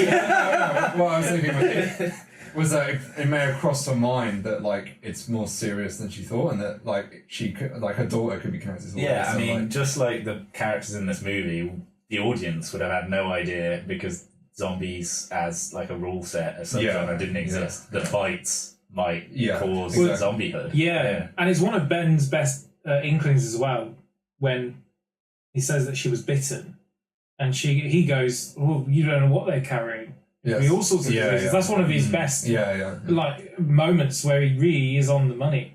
Yeah. And it's also something not even covered on the news. The news don't know this. Yeah. It's exactly. Yeah. They have more information. I don't know whether you can call it a twist or just a surprise. But I think that's it's a bit of a twist, because I think that end scene, I don't think many people at the time. Well, I mean, you can call it almost immediately today, but surely in the 60s, to see a young girl eating her father. I mean, that scene is amazing. Yeah. But, it was originally written to have the father eat the daughter, but they thought that would be too shocking, so they swapped it. That is actually very shocking. Though. Yeah. That is maybe going a bit overboard. Yeah. To be honest, I agree with that, actually. Well, I think it would have been more shocking, but less powerful than the daughter. Yeah, and plus, it gives us one of the best. I keep saying bits of the best. this is the whole movie. We're into top 3 now, so this is also up there. The daughter stabbing with the trowel. Oh, that's so good. That's the best scene in the movie for me. Absolutely brilliant. The sound. Yeah. The like kind of synthetically sound processed screams. Yeah, they go into it just stretches it out, doesn't it? It's the only scene that I think is still scary, and like I think it's impactful. I think it's the most overtly shocking bit. Yeah. I mean, was it so common at that time to have kids like not at all murdering like people? Definitely not. No. But the same could be said about the real animal parts that the zombies were chewing and stuff. That was also very ahead of its time in terms of gore or like shocking story stuff. There's also just like a straight up naked woman walking through. There is, yeah. Well, that was like a lot of those zombies, other than the friends and family, were just like locals, weren't they? Yeah, but not just that, but like because Romero worked. He worked for Mr. Rogers' Neighborhood first. Really? When he looked into this, no, I didn't know that. And they wanted I can't remember her name, the woman from Mr. Rogers' Neighborhood, as Barbara. But Mr. Rogers was like, no, it'll ruin the image. But he did like the movie after it came out. But he worked in adverts, and so he had a production company for advertising. Yeah, I got this. Yeah. And so therefore had a client list for actors for all those adverts, and a huge number of the zombies were clients of that advertising thing, including the naked woman who like volunteered to do that. She went asked, she was like, would it be interesting if there was like a naked zombie? Awesome. Yeah. Okay, so I want to go to the best scene. so we're at the bit now where The couple. Okay, so we can talk about Tom and Judy if you want to talk about Tom and Judy. Yeah, the best. And then we'll talk about the plan and Our plan. okay, so so Ben devises a plan to obtain medical A supplies. half-baked one. Well, he ragged on this plan, man. It was a good plan. It isn't that good, The right? execution was bad. The plan was good. You know, the plan was good, and then there wasn't a second bit to that plan. The plan got up to the point where they get gas, but there was no way of getting them out after that. Yeah, but it's Why not? It's ad hoc. Why not? Because he says they've got a van that they can just run over the zombies, right? he And they literally move slow. says we will worry about getting everyone out once we've got the gas. Yeah. I think it's important to, because you don't know if the plan's going to go well. It's important to fix what's in front of you first. Or to temper expectations, I thought you were going to say. But you should plan. You should have an A plan, a B plan, a C plan. You should be all over that before you go and do it. Yeah, but then there's 20 more zombies outside than there was before. If you didn't. Well, there isn't because they've not been. There's no noise or No anything. expert on what zombies are doing outside Joe when we don't get to see. Well, they do start throwing Molotov cocktails and that keeps them making away. loads of keeps them away. no. But then you think it's the dead of night. If there's zombies a mile away, they're going to see that and come over because they can see something. Even before the plan, but they weren't planning on staying there. The number of zombies are gradually growing throughout the entire movie. Yeah, they are. And probably the amount of noise and ruckus they're causing increased that, but it was still increasing at an alarming rate, and they need to do something now. And Ben nailing everything in the walls probably brought a few across as well. Hating on Ben. I'm not. Yes, you are. You have Being a fan of the police, hating the Southern Police. Wait. Oh, the one thing was interesting when I was watching it with Mum and Terry. Terry mentioned about Ben was that he said it's nice to actually find an actor who knows how to actually do nails. And nails. I think he because he's a bit of a handyman himself. Yeah. He knows how you do nails, so it's quite interesting. This guy actually did have these skills and knew how to do nails and things. I think it's just an interesting aside, which I'd have never thought of an actor. Because I guess normally they're just a bit crap at it, but this guy was apparently very good. A good handyman. Highly paid stars of movies. Yeah. But they don't know how. They're not very good with their hands. This guy is. I reckon Paul Newman would have been able to do it, but if you'd got, I don't know, I'm trying to think of someone who... Vincent Price, he wouldn't have known how to fucking nail up some boards. How dare you? Vincent Price was perfect. He was an absolute king, but I don't think he did a lot of carpentry, is what I'm saying. That's what you think. Well, maybe I'm wrong. I can be proved wrong. He did the whole set for Michael Jackson's Thriller. Yeah, he actually wrote it and sang it, and just stole it completely. Yeah. Where were we, Dave? Okay, so they're stringing it up wildly off track. with your Ben hate. I don't hate. No, I'm just putting out there that the guy isn't perfect, right? I think a lot of the context is lost over the years of I don't think anybody's contending that he is perfect. They're all scared, flawed individuals just trying to survive, I think. And I don't think anyone needs to be put on any kind of pedestal as the hero. I think it goes to pains to show you that it's realistic and there is no hero here. I actually think Ben is a good character and he is more right in a lot of ways than anyone else. But he's very belligerent and he's very one-track minded, and if he was just a little bit less like that, there would have been more chance of their survival. Even little things like a full plan, not a halfway plan, and then we'll figure it out when we get there. Just things like that to help them. Because at the end of the day, I didn't want them all to die. Yeah. I don't want Ben to die at the end. I would just say that I commend how in control of the situation he is and how well he formulates a plan in amongst the threat and scariness of the situation. I don't think, well, we'd never know unless we were in that situation, but I don't think a huge majority of people would be as capable in that situation as he was. Yeah, I'd probably be a big Barbara, to be honest. Potentially, but then again, people who really go on that warpath and they're like, in these situations where something goes wrong, they're like, right, I'm getting in there, I'm the leader. They're normally the ones that are fucking wrong. That's true, but sometimes just having a plan and a constant direction isn't all it takes. But doing something is better than doing nothing, I would always argue. And it's down to other people to, because it's not him on his own. They're not his... Defense works sometimes, though. Mm. But I think it's most valid when you have an understanding of how long you're going to have to do it for. Yeah, definitely. You don't want to basically put yourself in a siege that you're just going to have a slow death. Like I said, I agreed with Ben all the way in my first watch. It's only with the added context did I look at it again, but... Yeah, because you already know that it's not going to work, and so... Yeah.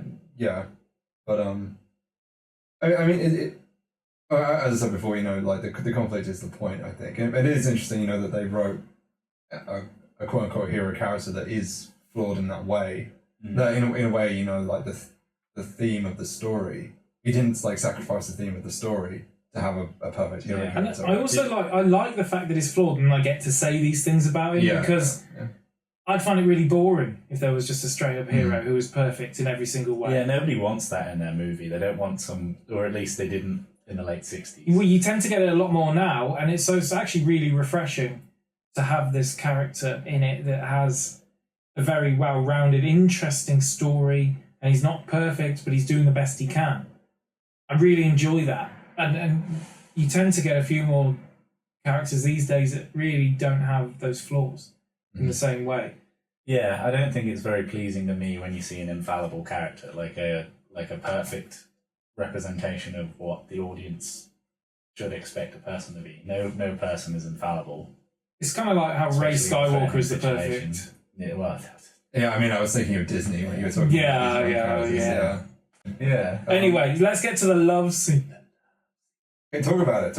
So Ben tells the plan to take the truck to the oil pump. Barry White's in. Yeah. This scene was hot. What, Ben telling his plan? Yeah, that's why he's sitting on it the whole way. It makes him feel things. He's worried about the feelings inside himself. It's not 1968 anymore, Joe. It's okay to feel that way. It's fine. Nobody's gonna judge you. So he makes a plan for them to fuel up the truck, the fuel pump out the front, and then who knows what they're gonna do afterwards. He doesn't. He recruits the anti-Ben shenanigans there. He recruits Tom, who's an experienced driver, right? He's an experienced he knows how to drive utes. Yeah, and so they're all getting ready. I don't know. Tom puts himself forward as someone who's capable, and then demonstrates himself to not be. Well, he might be a fine driver, he just can't use a fuel nozzle. He's a bit of a local... He makes it from bad to worse. I know you haven't finished the synopsis, and I'm just dumping it. We can skip the synopsis. But yeah, he spills the petrol, then gets in the car, the gas, gets in the car, drives it away for a little bit, realises that that's not a serviceable solution, because obviously it's not. Then tries to get out, fails, and dies. This man is not capable, and he puts himself forward as it blows up like a GTA car from like San Andreas or something. Well, that gets on fire. Nothing. Yeah. And her whole thing with the jacket gets caught or whatever. The button's caught. That's so weird. I actually love that though, because it's just raw uncut realism of just stuff going wrong because stuff goes wrong. And yes, Tom is an idiot, but also a realistic character. Yeah, people would honestly struggle in this situation. I could see people would an experienced driver just like panicking in this situation. Yeah. Especially honestly, like if you're like your like girlfriend or whatever is just suddenly rushing at you like, oh shit, no, I have to protect her as well. Yeah, exactly. Like, that surprise alone is probably enough to destabilize him and have an additional worry. Yeah, exactly. Yeah. And the other thing with the fact that someone like Mr. Cooper is quite cowardly, doesn't put himself up for anything, doesn't contribute anything in this scenario. He doesn't put his 2 cents out there about, well, if we are going to do this, then we should do it like this. He's obviously a smart man. He's got something in there that's smarter than perhaps Tom. I think to a certain extent he wants to see it fail. Yeah, no, he does. He absolutely does. But isn't he on the first floor throwing Molotovs out the window? Yeah, but that's because Ben told him to do that. He doesn't actually go, maybe you should, he's probably has, if you put his mind to it, he's probably got something where he can go, maybe you should do this just in case of this. You know, if they did work together, this is the part of his character, which is the worst part of his character, which is his defining flaw, is this need to be right. And he's and like you say, I fully believe that if the plan had gone off without a hitch, he would have taken some credit for it, probably. No, he'd have been bitter. Possibly, I think what he would have done is they'd pull up the truck outside, and he'd be like, "You go. We're going with my plan. We're going with you. See you later, guys. Maybe. We're going to stay in the cellar." I think that's what would have happened. Yeah, honestly, possibly. But yeah, he was hedging his bets, right? Like he had a scenario either way, and he probably was in a way. Hoping, or at least prepared for it to fail, because he was ready to lock Ben out right at that time. Like he was ready to go with that. He thought about it. And when he didn't let him in, where was he going? Straight down to the cellar to lock himself in, and where he would have followed his plan. Well, got until his daughter. I don't think he'd have been the kind of guy to just unload his. No, he was absolutely wrong for locking Ben out. That shouldn't have happened. Yeah. And then he shouldn't have gone for his gun either. No. There was different things that could have been done. If he was a nicer person with the same smarts, there's potential. So if he was a nice, charming man like Ted Bundy, he could have got away with Absolutely. Well, Ted Bundy got a lot away. Well, he did. Yeah. I'm not mocking the thesis. I'm saying that probably is true. Yeah. So the zombies get a good roast dinner. They get cooked. They get a great roast dinner. Yeah. It made me hungry about watching that. That's some of it.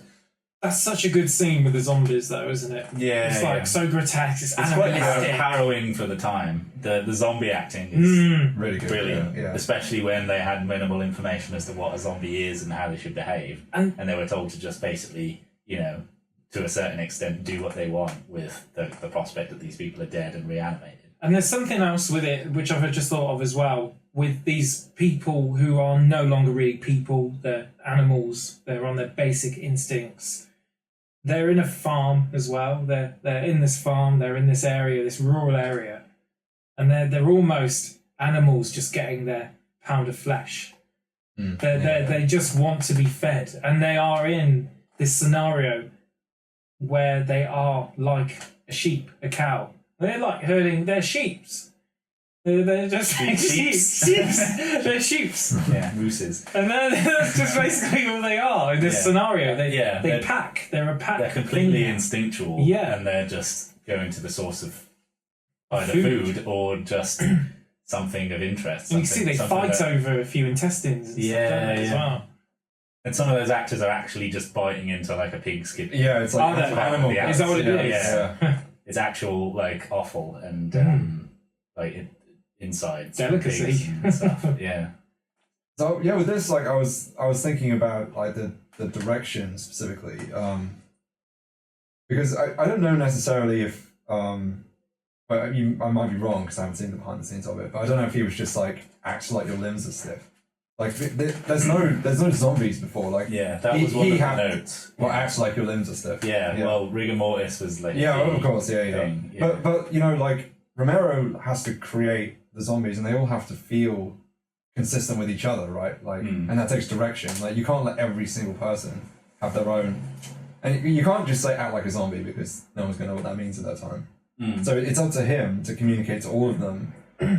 In such a way that they understand the idea, so that they can be consistent. He did say in the documentary, basically, when there was a big pack of them and stuff, he'd mime what he wanted them to do. Yeah, so he'd move his arms in a certain way. Like that. But that's get the intention. Interesting, right? But at the same time, they had the freedom to do what they want, right? Because there's a certain zombie that's played by the woman that did the makeup.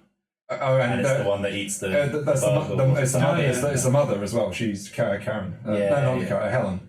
She's also the bug. That's her. Right. Yeah, she does the makeup as well. Yeah. Yeah, she plays the zombie that eats the bug. Right. Yeah. Yeah, which is part and parcel of allowing them to do what they want. And he said he was incredibly surprised and happy that he had a lot of artistic people that took that and did their own thing that was worthy of putting in the film. Yeah, but that's what direction is, right? It's collaborative with the actors, like. Yeah, But he still But it we're was in a special circumstance here where a lot of them aren't actual like actors. They aren't actors. Okay, collaborators. Well, basically, it's not an authoritarian thing where the director tells you to micromanage you, but it is his role. It can happen that way. Yeah, no, exactly, it can. Yeah, but a good Kubrick would not. Yeah. Okay, there are exceptions, but I think probably the most successful directors, on average, collaborate with people that they work with, right? But it's still his responsibility to set like the branding of zombies, right? To make it all consistent, make it all work, and give them direction, but then give them freedom. He's in charge and he's in control, Yeah. but it's a collaborative process, and that's the best way to create something. Unless you've got such a solid idea and you have like an unbelievable belief in yourself, like Stanley Kubrick did.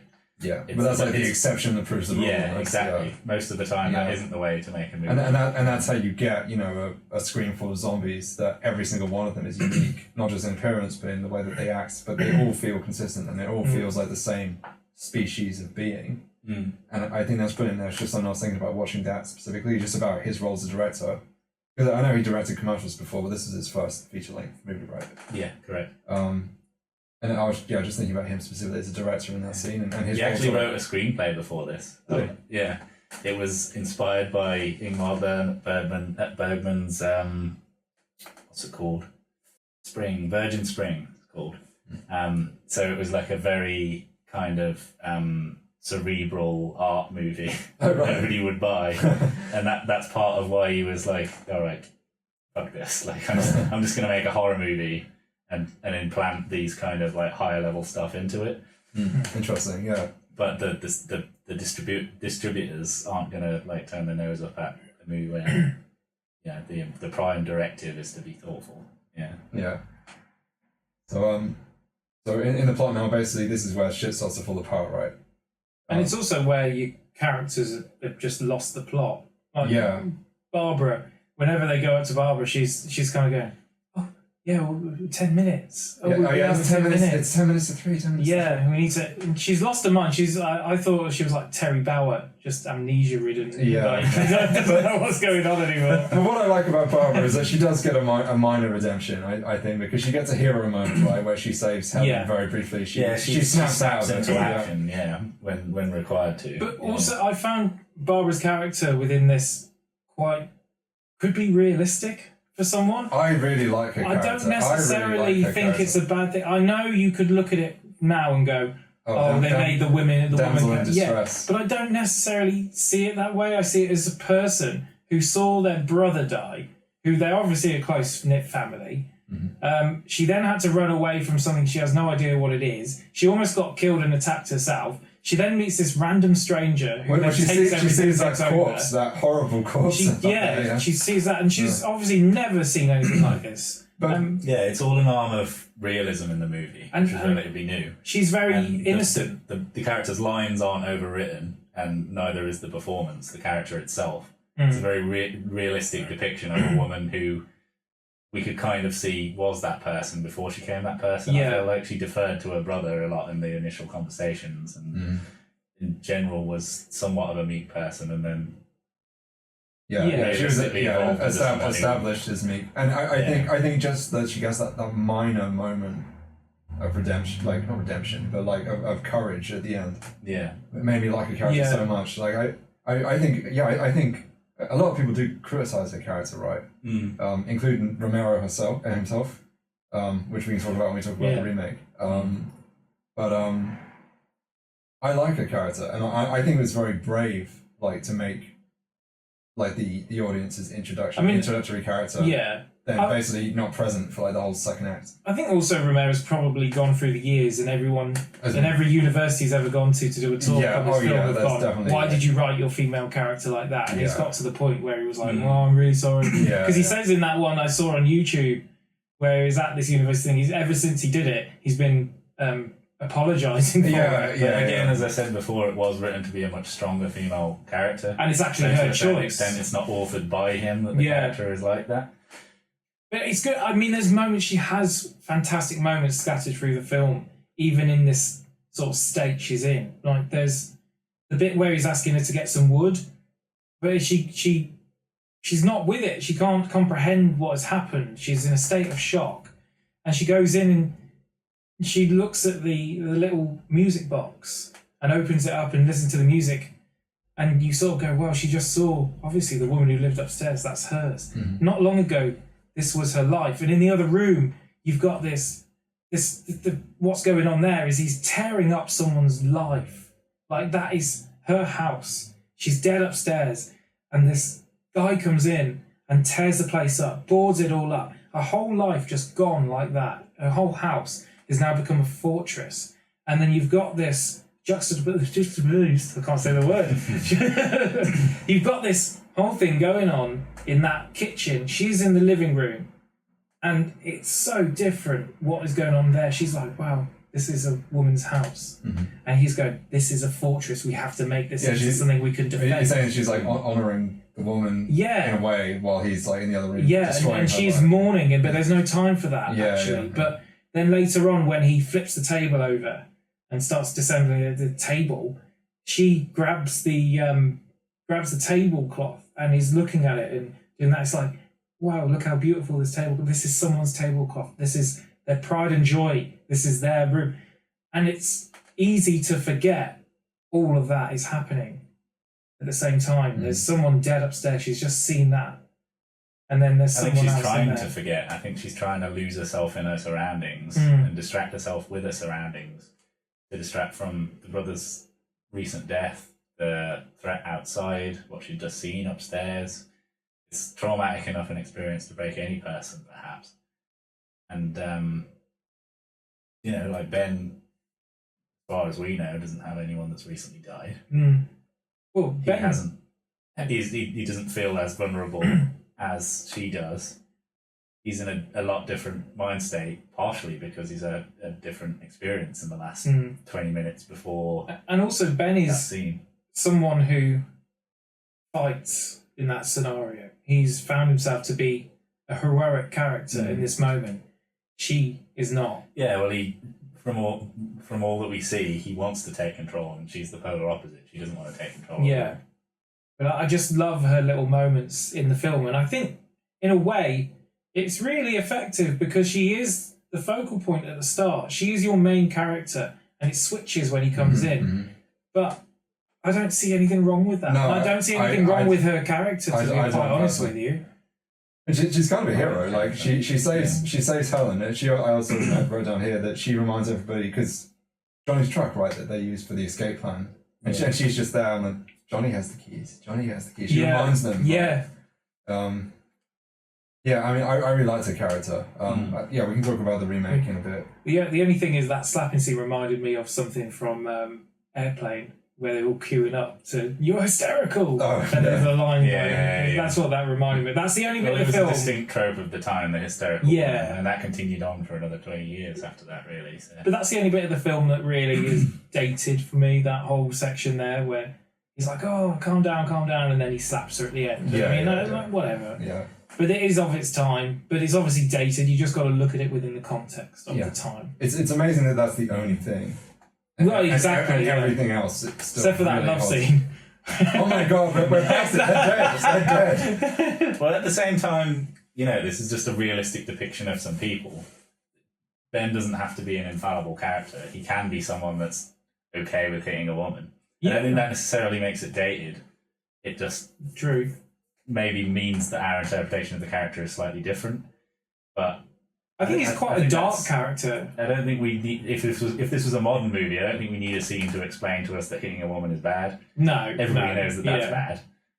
So yeah, he has a dark. To me, he has a dark side. The fact that he can find this another level here, and then he's very. I mean, what do you think that because he's able to make a success? Not particularly. Well, I might retract that because he does have that monologue where he's very traumatized. He's basically in like adrenaline mode. He is. That's why everything is like as a 10 for him. He's at 10. I reckon there is something dark within him. I think so. Because he shoots a man, and now the man may deserve it, but he still shoots a living human being. I mean, which interestingly, a bit later on, he gets shot himself. But it's within the context of chaos. Absolutely. So he does look at him later when they're in the cellar, and he has somewhat of a look of regret or something. He's like, "Oh God," you know. Yeah, so I don't think it is like a darkness. I think it was just an adrenaline response, Well, like that a doesn't hold high-end up in life court, or death. though. You know, if course something not. happens within an adrenaline-filled moment. That doesn't make him a bad person. No, exactly. No, Yeah, exactly. it's definitely murder. No, but the darkness inside him implies like a malevolent, like premeditation. Like it's like the kind of thing we could all do in that situation. Like we're not. But then, again, you could say that darkness is there. Then could you not? There is something there, animalistic within us. In that sense, that I think like a survival instinct, yeah. like the animal. When threatened, you're going to do what you need to do to feel safe or to take control. Did he need to punch Mr. Cooper as much as he did? You know, arguably, did he need to do that to that point? He made his point very good and proper before he punched him about 5 or 6 times. Definitely not. But at the same time, did he deserve it? Yeah, he could have died at the hands of this man. So it's understandable for him to be as angry as he was, I would say. But he then goes on to shoot who he knows is a father and a husband, like immediately after, not long after. And the kid is downstairs. Can you just remind me of like the sequence of events? So Ben is rushing back in. Ben comes back in and the door is closed. The door's locked. Yeah, he's supposed to open the door to let him in. So Mr. Cooper doesn't let him in. But not immediately, no. He gives it. He has to knock and shout him. He doesn't let him in. Ben kicks the door open. Does and it? closes it behind. Yeah, which he doesn't. there you go. He's still by the cellar door. Then he does deserve that. That's what I thought. Yeah. So because he's like at the cellar door then. Correct. He's literally ready to go downstairs. He's just waiting to see what happens. He does. So then, possibly maybe internally wrestling with himself whether he should do anything, but he doesn't do it. So then, is this when Barbara really shockingly dies, or is that a bit later? That's after Ben shoots Harry. Harry. Yeah. So when does Harry try and get the gun? That's before he gets shot. Ben starts beating on Harry. For the fact that he didn't let him in. Then he turns away and he goes for the gun. Harry goes for the gun from Ben. Mm-hmm. So there's an additional struggle until he pushes him away and then shoots him. And then he staggers downstairs, doesn't he? Yeah, and then at that point Ben turns around and gets grabbed by the window and has trouble with the window. And then he takes his eye off what the real threat out there. Distracted by the threat inside the house. Yeah. So is that then? And that's the point. That's when does Barbara try and save him? Yes. And then she gets carried away by Johnny, right? By her own brother. Yeah. So sad. Yeah. But it's just an interesting moment where he does shoot him because there's other things you could do in that situation. You could get the hand of the gun and knock him out. Yeah, there's lots of things you could do. I think it's within what would happen in movies at the time, though. Yeah, no, absolutely. Whatever the colour of the protagonist, if there is a man that's an obstacle in his path and he's continually causing a problem.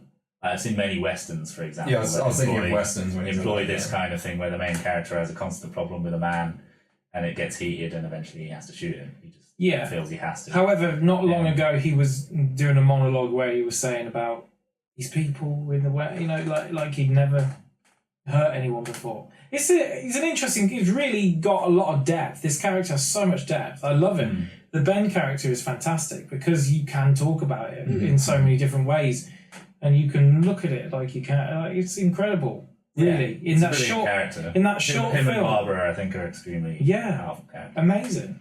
Harry's shot and staggers down the stairs, and he dies off screen right down in the cellar. Yeah. Barbara's carried away by Johnny, which leaves just Ben on the ground floor. I love that glove of Johnny. Yeah, that's one of the most iconic outside of the intro scenes and the shots of the entire movie. Him with his driving glove. Yes, exactly. On the window, and that feeds into what we had before about the shocking scenes involving family, right? There's a lot of family on family violence. Well, that's one of the major themes, isn't it? Yeah. It's the breakdown of the American family. Yeah. So Barbara and Johnny, and the Cooper family as well. Correct. And I don't. I mean, were Tom and Judy married, or they just like? I don't know. They were just like, I think yeah. they're young Yeah. people in love, aren't they? Going down for a swim before they go home. Yeah. So we're left with just Ben, and he decides now to go to the cellar, right? Yeah. Well, he decides because it's the only option. Yeah, because the door's open, they're breaking through the window. Yeah, it's the only way he can go. Because she goes down, she sees the eating. daughter has become a zombie, and she's like, no. Oh yeah, how it goes down, Yeah. And then it's shocking that scene, the murder with the it's a trap, right? Yeah. It's like extremely shocking. Murdering the mother and the blood and everything. Like it's amazing. It's a great it's a brilliant horror I mean, scene. it's before the rating system. It's a year before the rating Just system. before, was isn't put it? in. Yeah. So children did actually see this. Yeah. Theaters Could you and weren't allowed imagine? to. Could you imagine? Yeah. Because you could do whatever you want so long as you didn't do it for a big studio because they had their own code. Yeah. And it was quite interesting as well in that documentary. It had people who saw it when they were 10 years old and interviewed them as adults, and they were like, apart from this one guy was like, oh, I was smiling the whole way. the rest of them were like, yes, it's shocking. Like my sister ran out screaming and stuff. Yeah. Yeah, I mean, when he's down there, he ends up like basically killing the whole zombified Cooper family. Doesn't he? Like, he has to take them all out of their misery. Put them all out of their But you misery. can see it's taking its toll on him, which is quite good.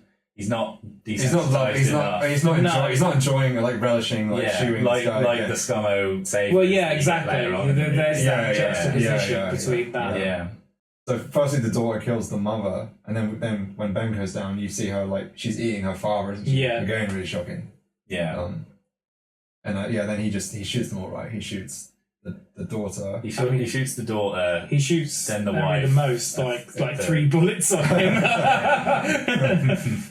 which he kind of deserves in many respects. Because If you changed your opinion, no, because he does. Shot once. So. I don't change it. I'm just saying it's so complex. Yeah, it's not easy. Everyone tries to simplify shit. Yeah. And it isn't. That's the whole point. It shouldn't be simple. There should be 1,000 different ways you look at things because nothing is necessarily black and white. Set in stone. So that's why I argue ever evolving as well. I argue the point like I do because otherwise it gets lost somewhere, and I don't want it to get lost. I think all of this should be fleshed out, but I don't necessarily think he deserves to live. The Mr. Cooper.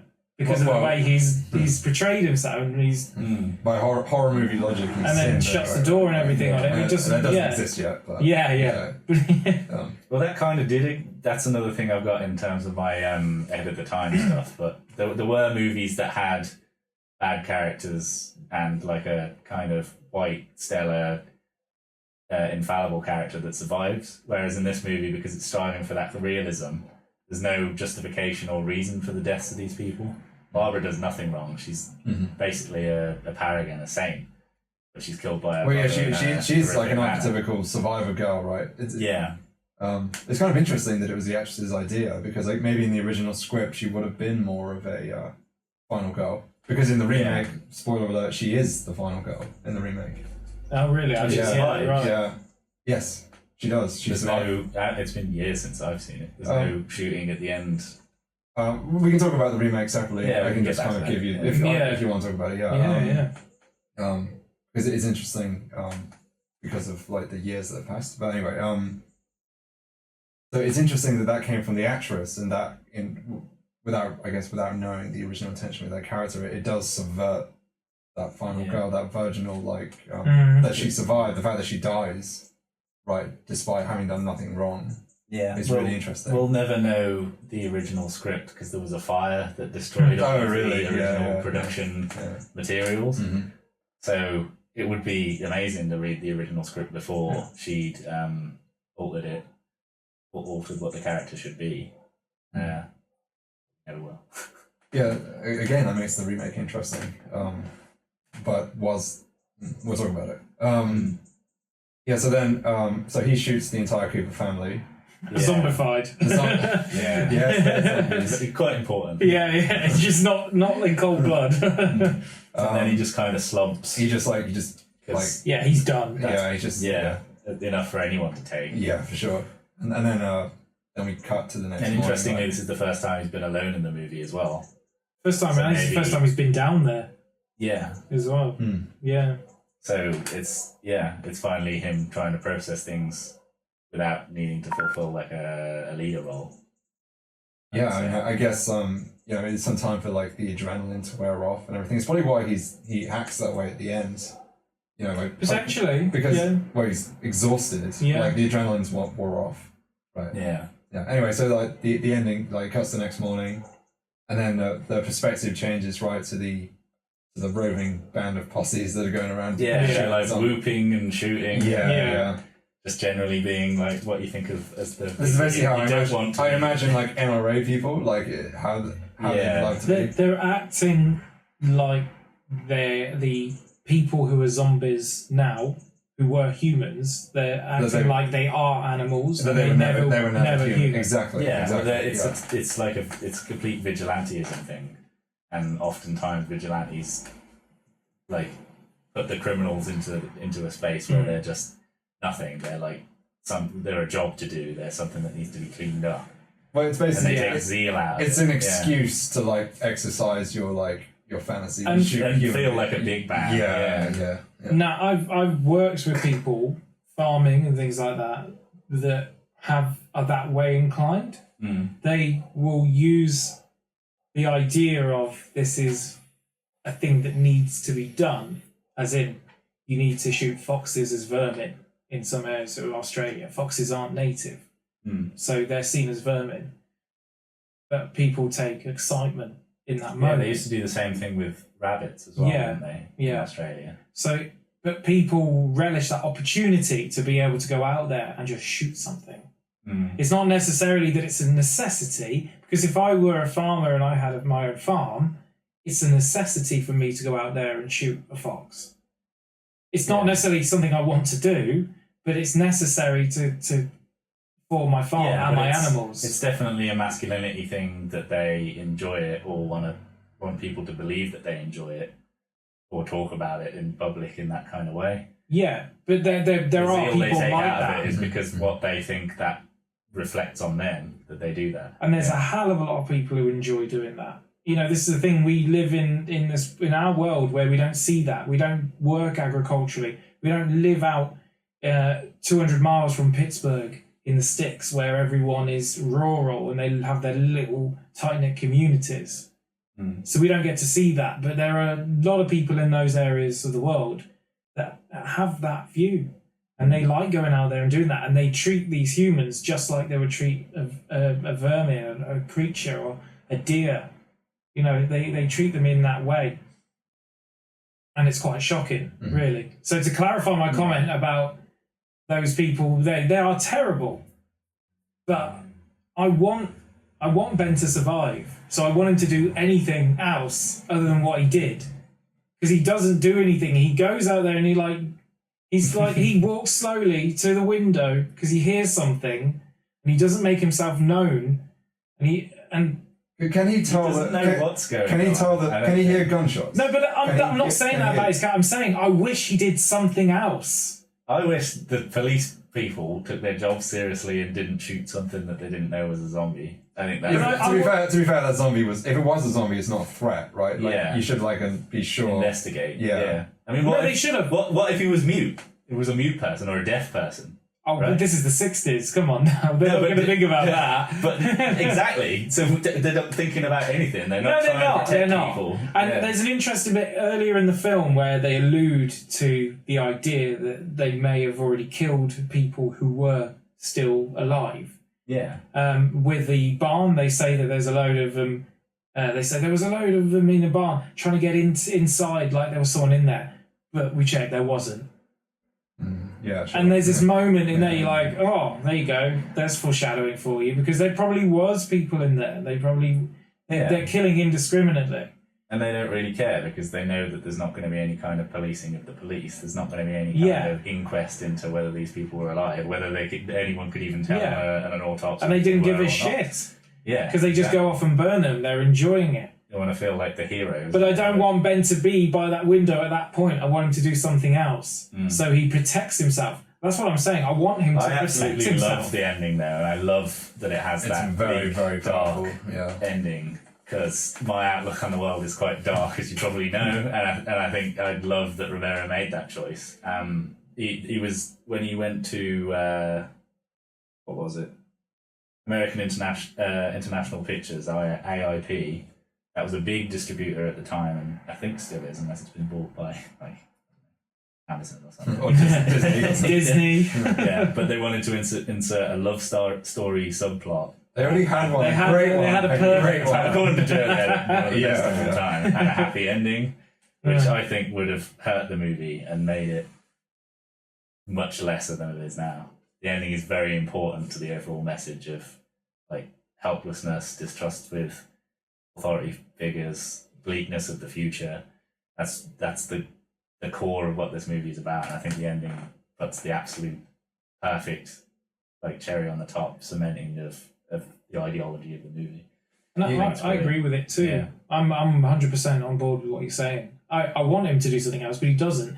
But it evokes emotions in me. Yeah, I mean the audience is that's good. And right? that's fantastic. It's supposed to feel that way. Yeah. So that's why that's the thing I'm saying is I don't want it to happen any other way. Yeah. Because that's the way my feelings are. I mean, people now at the time would have like, unless they were inherently ridiculously racist, they would have been on his side and they want him to survive after everything they've seen, and they would have had an inkling that this was coming.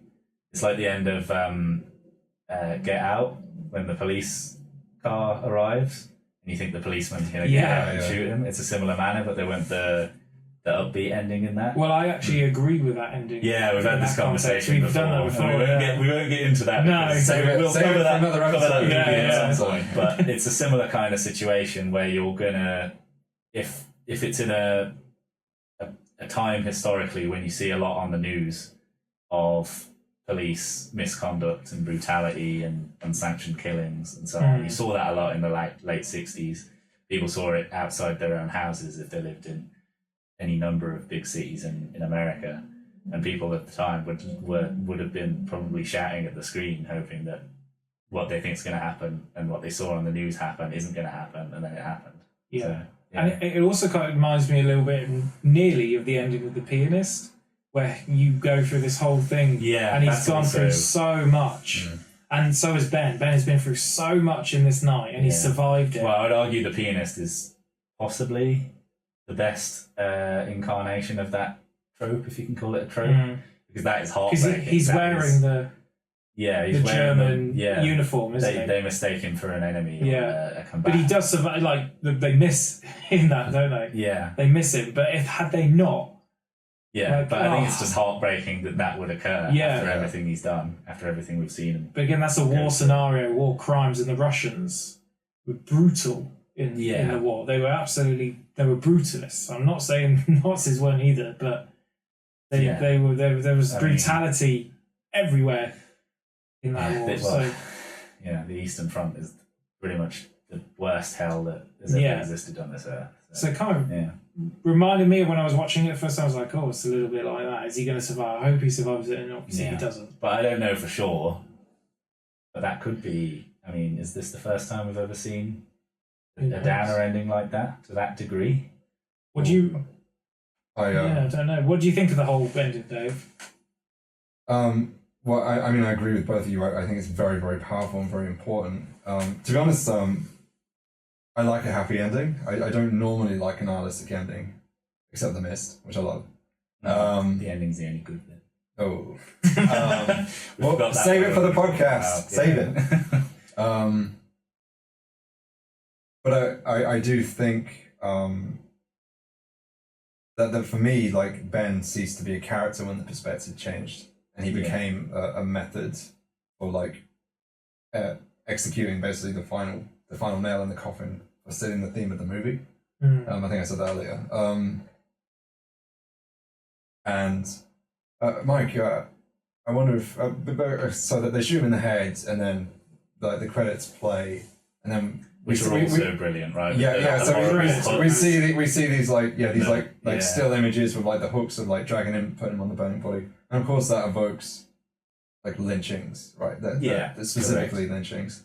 And so I was wondering, and they're like smiling and having a good time. Yeah, which is also like a classic iconography of lynching photos, where there's horrible like a black man is dead and hanged on a tree, and then there'd be these horrible white people smiling next to it and having a great old time. So what I was going to ask you is, I think that the ending works either way if it's black or white, but that iconography specifically works especially because he's black. And I was just wondering if you knew if they like decided to do the credits that way. You know, they made that decision after casting him or not? Did you know?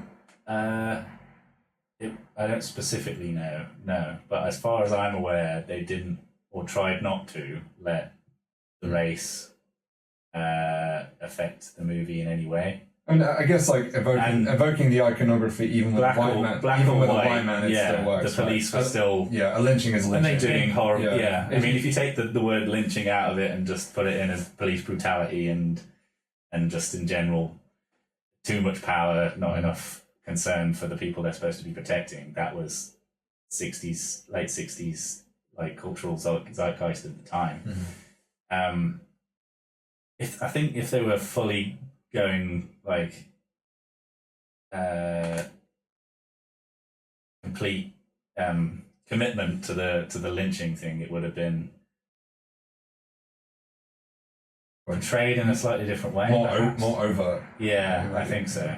Yeah, maybe it's just enough to evoke it without. Yeah, I think I think they're just going for the stark, unbridled, shocking realism of just every day.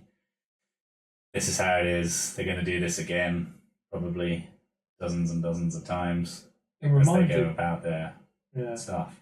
Yeah.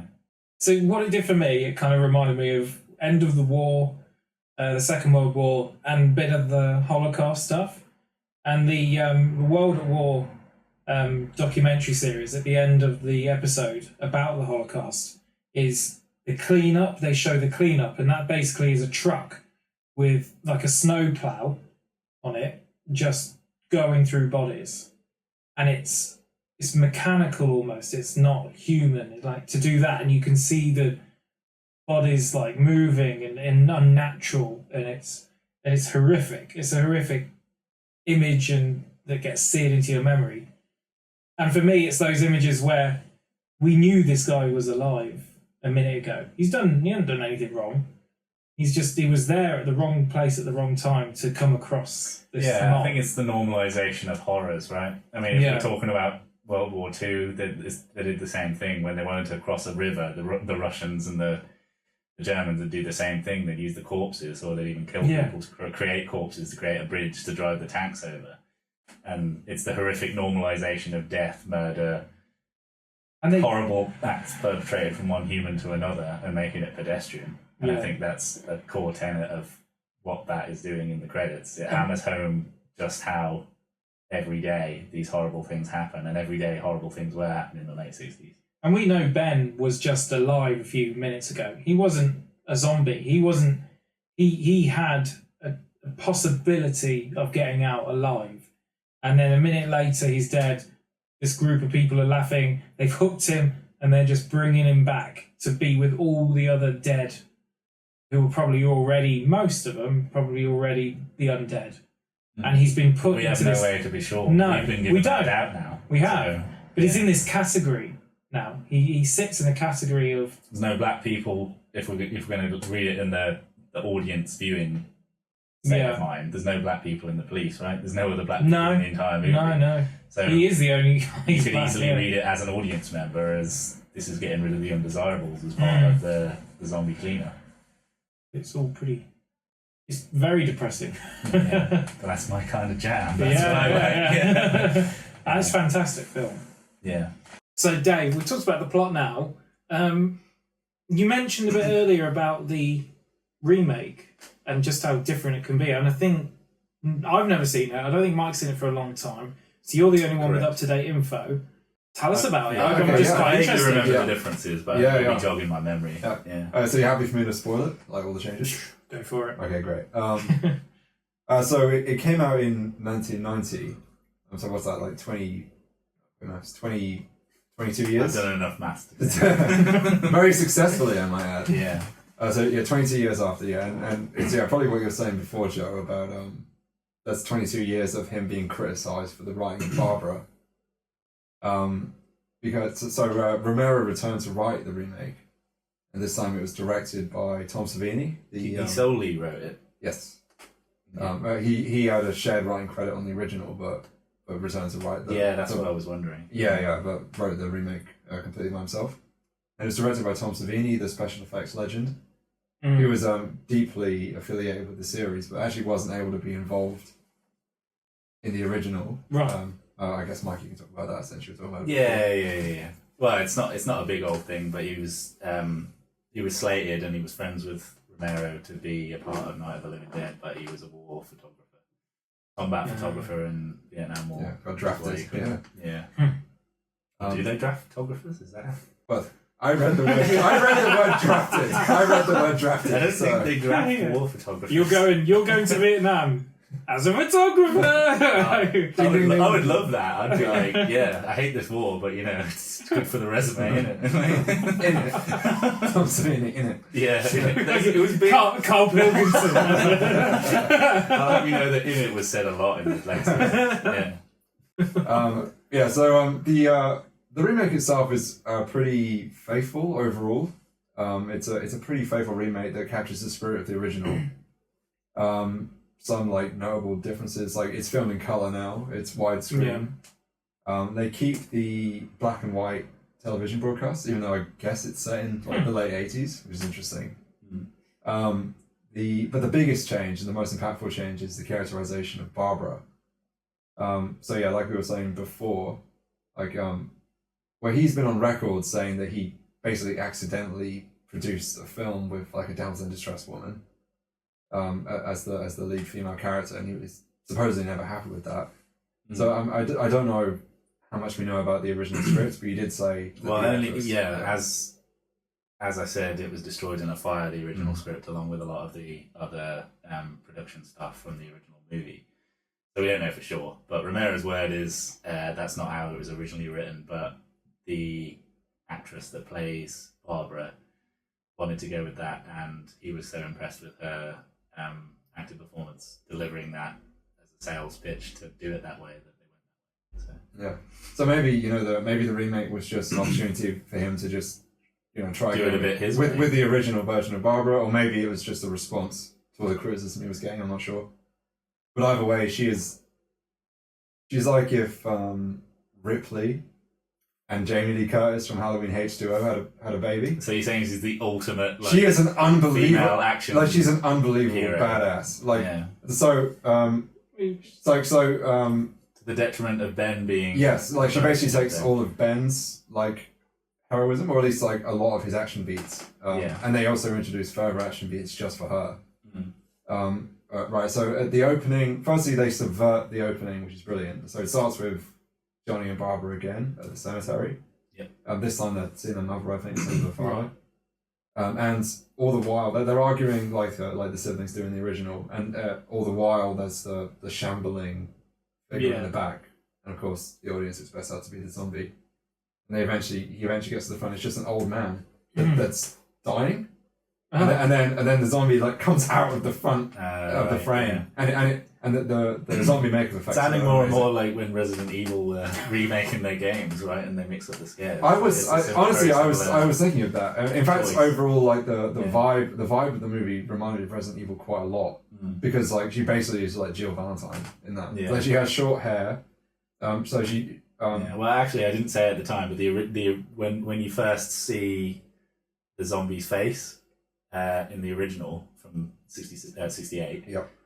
It turns at the camera and looks straight at the camera in a similar way to Resident Evil 1, where the first encounter is one of the most iconic bits of horror video game design direction, when it straight looks at the player character.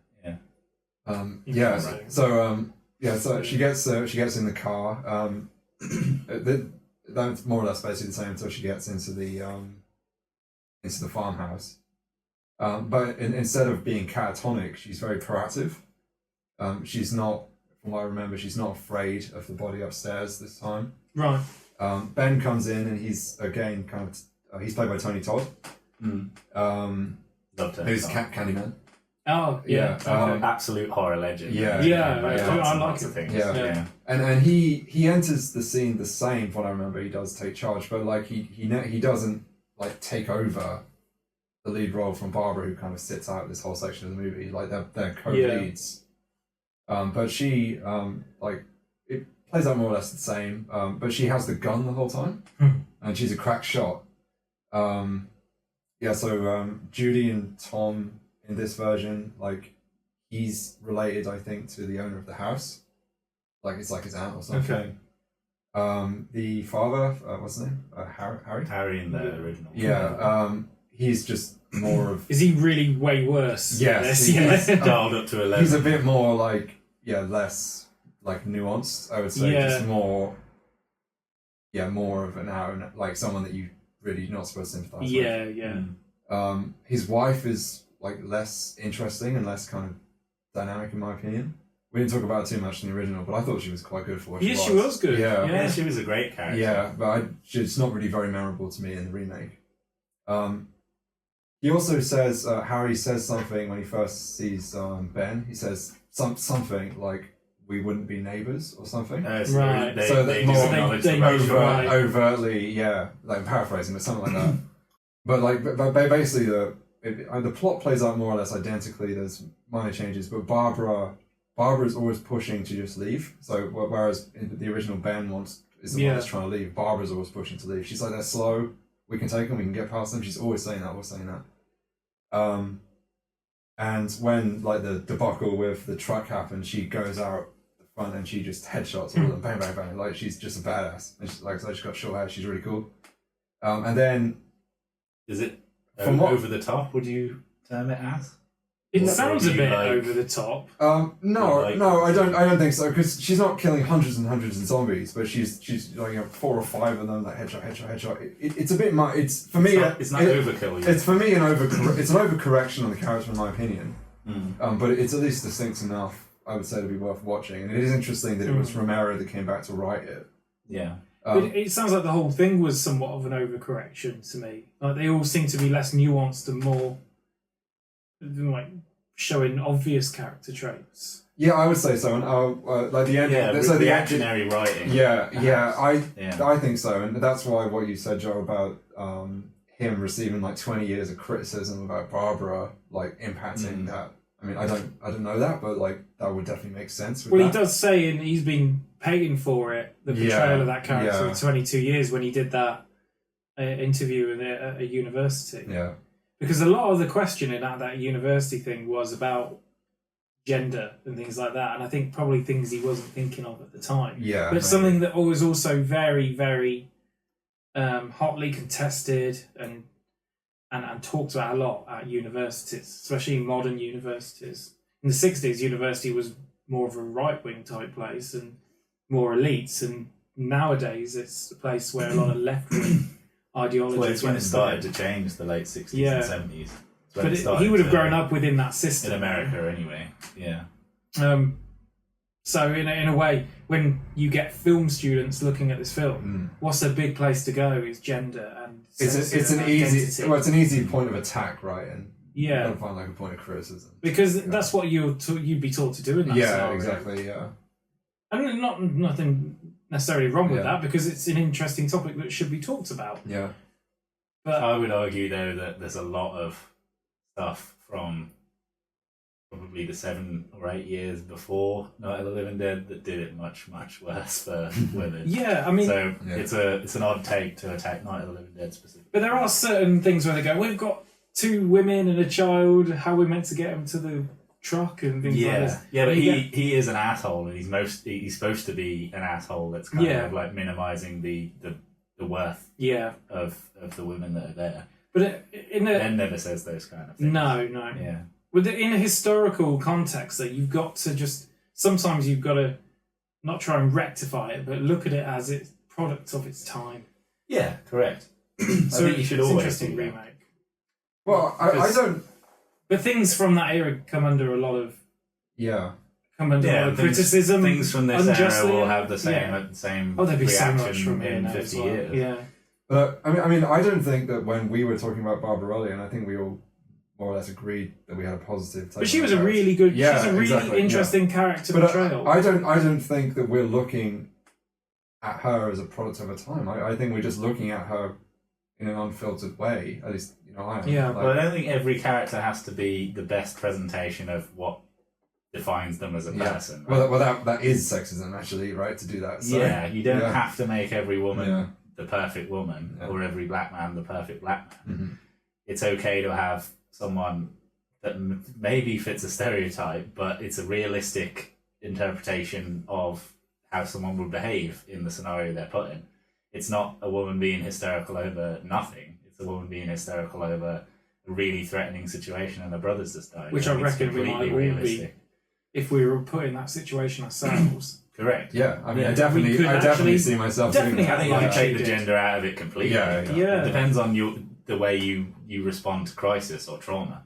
And there's plenty of people, regardless of what makes them, would respond to it in that way.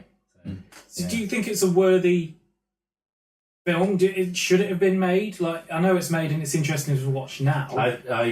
I don't remember it very well, but I remember it being very good. It is good. It's a good Right. remake. So- I wouldn't recommend watching it back to back with the original like I did. To be honest, I would give it some space. Okay. It's not as maybe good I'll as watch the it. original. No, it's I'll not. watch it next no. month. It's not as good as the original. Maybe we'll circle back The in zombie, like 2 years. yeah, the zombie, Yeah. the zombie makeup's good. The house is a bit much. Like instead of being a farmhouse, it's like a creepy farmhouse. There's much to it. Yeah. She escapes as well, Barbara. She escapes with the gun. Oh, so she she's just shoots her way out. She gets out. And Harry survives. Right. Interesting. In the attic. And The attic. and Ben is locked in the cellar. And then, so Barbara, she shoots her way out and she gets discovered by the roving people with guns. And they kind of just, bring her in. And they go back to the house and she opens, they chainsaw open the door. And then Ben steps out, but he's a zombie. Oh. He actually is a zombie. So he's a zombie. Yeah. And then Harry comes down the ceiling and he's fine. Barbara just shoots him cold blood Really? during the movie, yeah. Just Wow. because, she just kills him, for like basically causing the same conflict. Knowing that he isn't a zombie. Yes, once yes, again. absolutely, yeah. I think she has the room to herself for a second. Like she discovers him and she just kills him. Yeah. It's interesting. I Big- do need to watch it. Yeah, Yeah, it sounds interesting. yeah, it is. I wouldn't, like I say, recommend watching it because most of the movie is similar enough.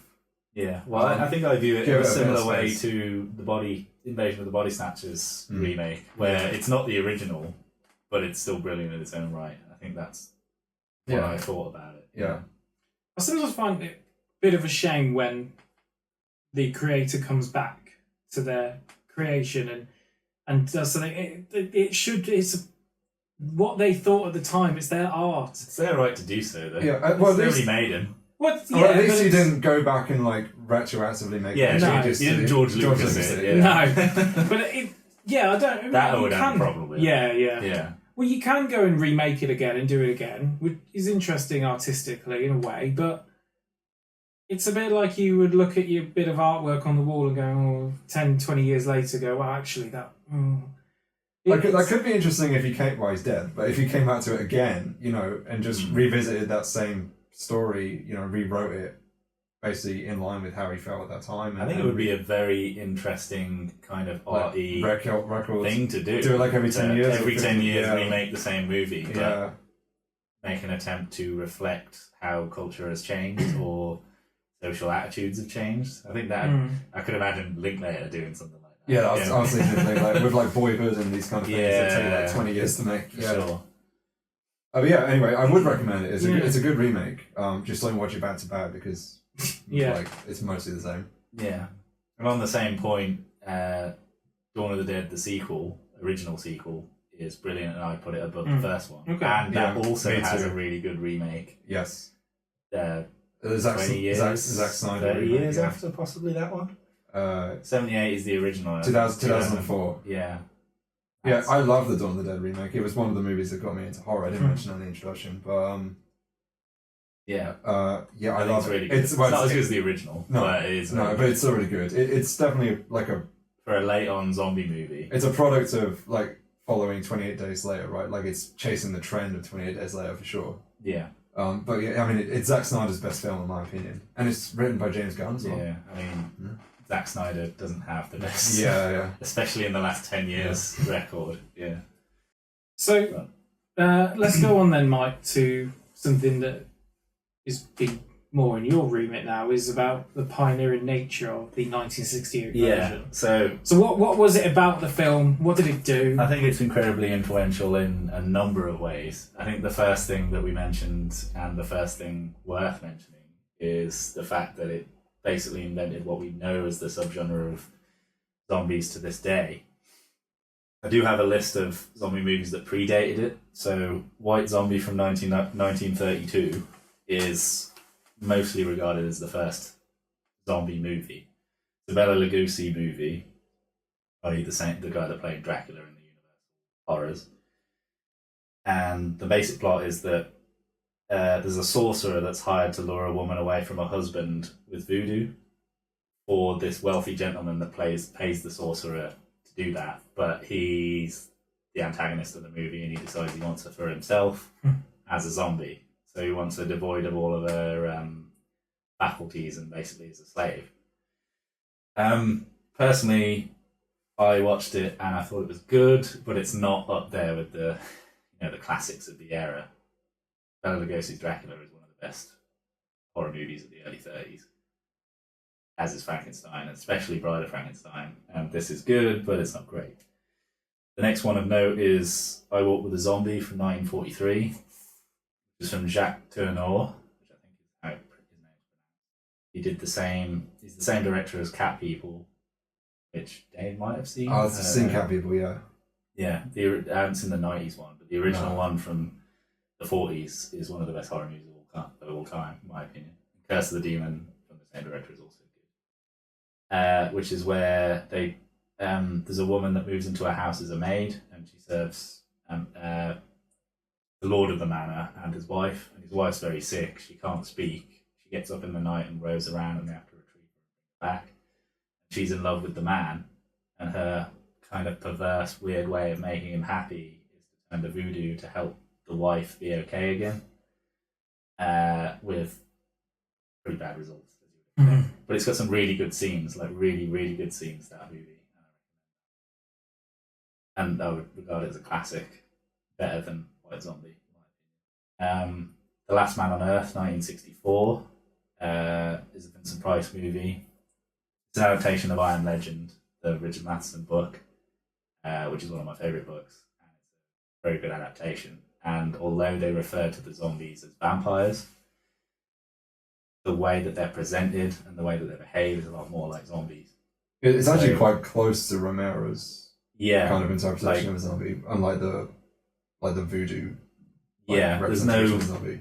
Yeah, I think it's referred to as a disease, an unknown disease that's like wiped people out and reduced them to, in a similar way to like Time Machine with the Morlocks, right? They've been reduced by this disease and being in darkness to only being able to live in the darkness.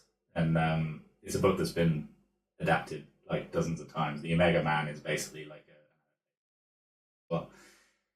and it's very good. I recommend it. And Romero himself said, not the movie, but the book was an inspiration for Night of the Living Dead, purely because it's another kind of allegory for change around an individual and how they deal with that. And it's one of the most nihilistic books you can read, especially that old, because basically he slowly becomes to realise that these beasts and creatures that he refers to are actually people, and he's the villain for experimenting on them and trying to change them into something else. I think I read somewhere that he was heavily inspired by that book, but Romero was interested in the apocalypse happening right now, right? The actual fall of society, whereas I Am It's Legend much more is like post-apocalyptic. Yeah, correct. Yeah. which is new. I don't think there was a lot of movies where you see literally happening the actual apocalypse of Earth. A lot of horror movies are small scope before Night of the Living Dead. They usually take place in an old timey mansion, or they're like stereotypically creepy places. Correct. If they are like America scale or world scale, they usually tend towards sci-fi, and it's aliens and it's flying saucers and all the giant bugs and so on. It's a lot less horror, and it's a more action sci-fi oriented thing to be experiencing. So, not that those are bad, but a lot of these early zombie movies then tend to go towards this old voodoo idea. Yeah, correct. Yeah, I mean, you got potions, curses, evil professors, incantations. They're all something that a human being has put into motion. They've basically transformed humans into something else for their own devices. It's not just a side effect of something else happening. It's not just a phenomenon that's not in the realms of explanation. Yeah, it's always Night of the Living Dead is. Yeah. It's always a human masterminding, a human behind everything. Yeah, whereas with Night of the Living Dead, it's incidental. Yeah. It's happening, Yeah. and they've got to deal with it. Yeah, which is incredibly inventive. Too. The last one I have is The Plague of the Zombies, 1966, was the Hammer horror, which I completely recommend, and very successful at the time. But I love it because they basically use voodoo magic to create zombies, and they start killing people, obviously. But the actual reason for them to create the zombies is because they didn't want to pay the mine workers anymore, so they created zombies to work in the mine. So they'd have unskilled slave labor, Right. which is amazing. And it's not painted as a comedy thing. It's a pure take on business culture and people cutting corners and stuff. I like that movie. So yeah, I've got a small list of basically things that Romero added to the zombie genre of. I was going to say, so it's really pioneering in the sense that. Yeah, for one, it's new, completely new. For one, it's not triggered by human beings. They're not doing it for some motive, evil or not. Second of all, fights convert people to zombies. That was never a thing. If you die, you come back as a zombie. These are absolute staples of any zombie movie of current days. Yeah. Headshots being the only way to kill them. There as well. In the documentary, he was asked about this, and he basically said, "Got to change the rules." And something else with this style of zombie is that it's more relatable. I always think it's more relatable that you could be like, "Oh my god, there's some sort of disease that's turning people into this, and it's just a side effect of something." Yeah, because things just happen, right? Yeah, it had happened hundreds of years ago. Spanish flu killed thousands and millions of people. And look at COVID. Exactly.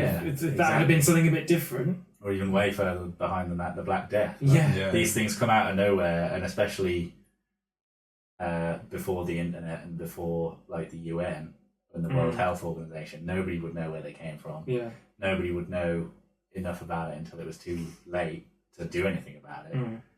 And bad things just happen, and you've just got to weather the storm. Yeah, and it created these relatable things. I remember us growing up, Dave, and you'd stay around mine or something and sleep over, and we'd stay up and think about how we would survive. Yeah. How would we survive a zombie apocalypse? And we would discuss it at length. And we've discussed tonight at length about, if you do it that way, if they stayed in the cellar, or if you go out and do this, it leads to ideas of how would you do it? How would you, because there are ways to survive. There is a path to survival because they're slow and plodding and you can get away from them. So there are ways around it, but do you make the mistakes on the way? And I think you can relate to that, and in a way you can do you have already. The time to actually follow your plan? Yeah. Because things are going to be chaotic. And who's going to destabilise it? Is Mr. Cooper going to end up in your you life? have to work with people that are just assholes and they're going to derail your plans. Yeah. So it's the best way, by the way, is to knock out the stairs and then just put a rope and then take that out whenever you want. That's my bay. That's good. Yeah, you can't stay in one place forever. Like that's just not trust. You have to be moving. Yeah, but you have an easy to develop inaccessible place for zombies, right? So you leave when you need to get supplies and come back, and then you've got a closed door forever, unless they're World War Z zombies that can climb on each other.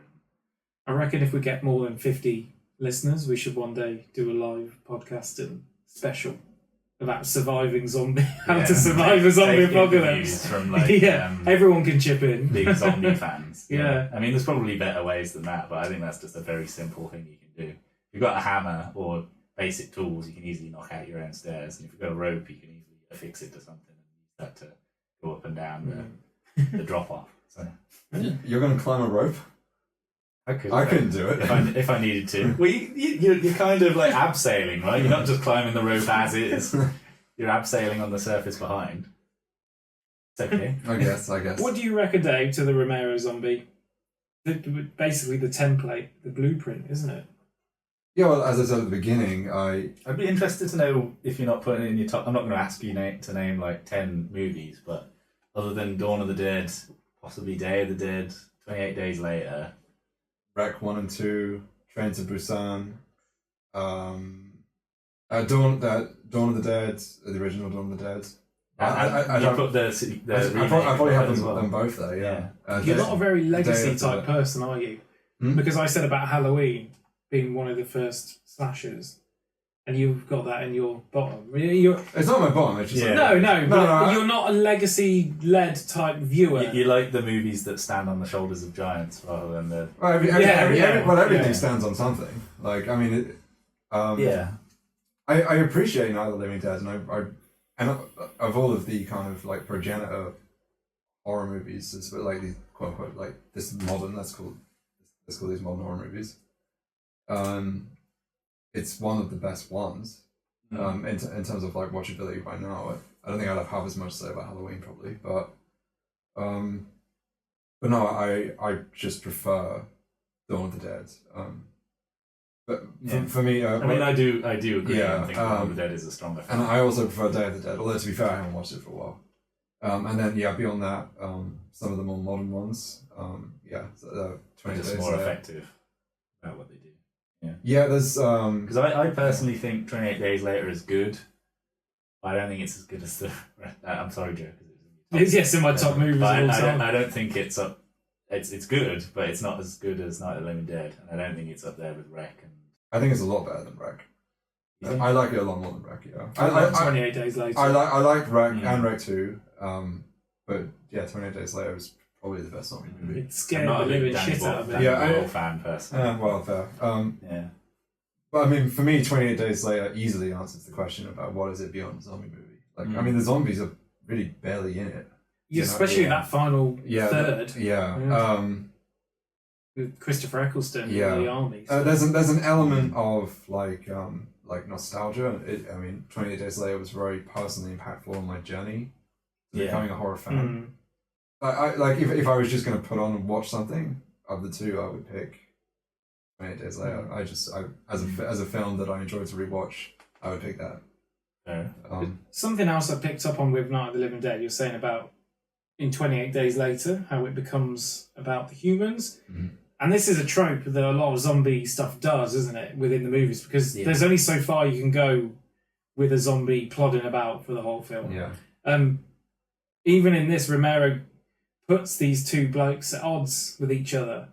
And there's a human issue, an element, and something. I think that's what I was trying to say at the beginning. It's not just that the zombie comes out almost fully formed to the point that, with the notable exception of like this kind of new breed of like fast running zombies, like they're not much changed, right? It's not just the zombies that come out almost fully formed in this movie, but it's the zombie movie that's come out fully formed in it. Most zombie films are like this. It's people trapped in one location, surrounded by a horde. Mostly they all die at the end, and like the drama is about, the zombies provide kind of an exhilarating introduction until you get to that location. But at least most of the second act normally is human drama, right? Human conflict that ultimately ends up blowing the whole thing up. And It's the full Yeah. blueprint Yeah. to the invention of a genre. Yeah. Yeah. And I think outside of the subgenre it creates, it's so influential that it's possibly. I mean, I think it could easily be argued it's the most influential horror movie of all time. Yeah, maybe. I mean, like, outside, like, I mean, would you say, like, the Based on the Siege movie exists because of this? So, like, That you mean like Home Invasion? yeah, yeah, I guess, like, Home Invasion. I was thinking more like Assault on Precinct 13, which obviously Carpenter made because he basically wanted to make a zombie movie. But, like, that genre, like, outside, that subgenre outside horror specifically. Yeah, I'm not completely aware of anything that. Well, I'm just not aware of anything that predates Night of the Living Dead that does that. Yeah. Yeah. Like, claustrophobic kind of people thrown together with an outside threat that you don't see for large portions of the movie. And that. And that being the full. That's not a part of the movie. That's the full time of the movie. And that saying recurs across multiple genres, right? Like. Yeah, correct. That's applicable to most genres, really. Yeah. Now, I've not seen the other Romero zombie films or the sequels to this. So, just briefly, because one day we might cover one of them or two of them, we might do them in more depth. Yeah. But how do they stack up with this? What do they add? And you've briefly mentioned about zombies with guns, which sounds very strange. Yeah, there's two great ones following this. I would argue Dawn of the Dead is the next one, and that is better than Night of the Living Dead. And that's Romero as well. Yes. Correct. Is These that are all Romero. Is that the shopping mall? Yes. Yeah. I may have seen part of it, or the remake. Yeah. You've probably seen the remake, yeah. Yeah. So, yeah, Dawn of the Dead is brilliant. I think it's... well, we'll talk about it when we talk about it. Yeah, I'm sure that we're going to cover Yeah, that. well, we should do Dawn of the Dead at some point soon, because Yeah. that'd be a really fun one to do. The next one after that is Day of the Dead, which is also very good. I love it. I would not put that above Night of the Living Dead, but I think it is great in its I mean, own way. it doesn't have any of the historical kind impact. of Well, of course influence. not. Yeah. But I mean, I just find it more entertaining. It's gnarly, man. Like the gore is amazing. Like Savini is working. Yeah, but Dawn of the Dead. Yes, Proceeded, it does. and that also It had does. But quite like visceral Day of the Dead effects. kind of takes it to 11. I find it very entertaining to watch. Yeah. I don't remember if that's the one with the guns or not. I think I said it was, but I can't remember. No. Well, maybe right at the end, because I think right at the end they're up against the fence and one picks one up or something. Yeah. Or is that the one after? That might be. Yeah, because like so it's almost like two trilogies that he did. So Day of the Dead finished in 85. So he left the zombie genre for a while, right? And came back with City of the Dead in 2005. Oh, really? That recently? Yeah. Wasn't it Land of the Dead? I say recently, it's like bloody 20 years. What did I say? City of the Dead. Yeah, City of the Dead's the Fulci movie. Yeah, Land of the Dead. Yeah, with the Mentalist in it. Yeah, that's what I was remembering. Yeah. The latter three are not great in my opinion. Land of the Dead is the best. They get worse as they go on. Land of the Dead is way better than the other two, though. It's not good though. I've only seen it once. I don't really remember it that well. I don't think it's fine. It's good compared to the two that follow it, but I don't think it's good. And to even breathe it in the same sentence as the previous three is kind of an offence. Yeah. I don't think personally Romero should have made these So, Isn't it just? Do you have any ideas? Do you have any reason why he came back and decided to do? No, I didn't look into that. Yeah. Those specifics. we should cover these three movies in one at some Could point. do.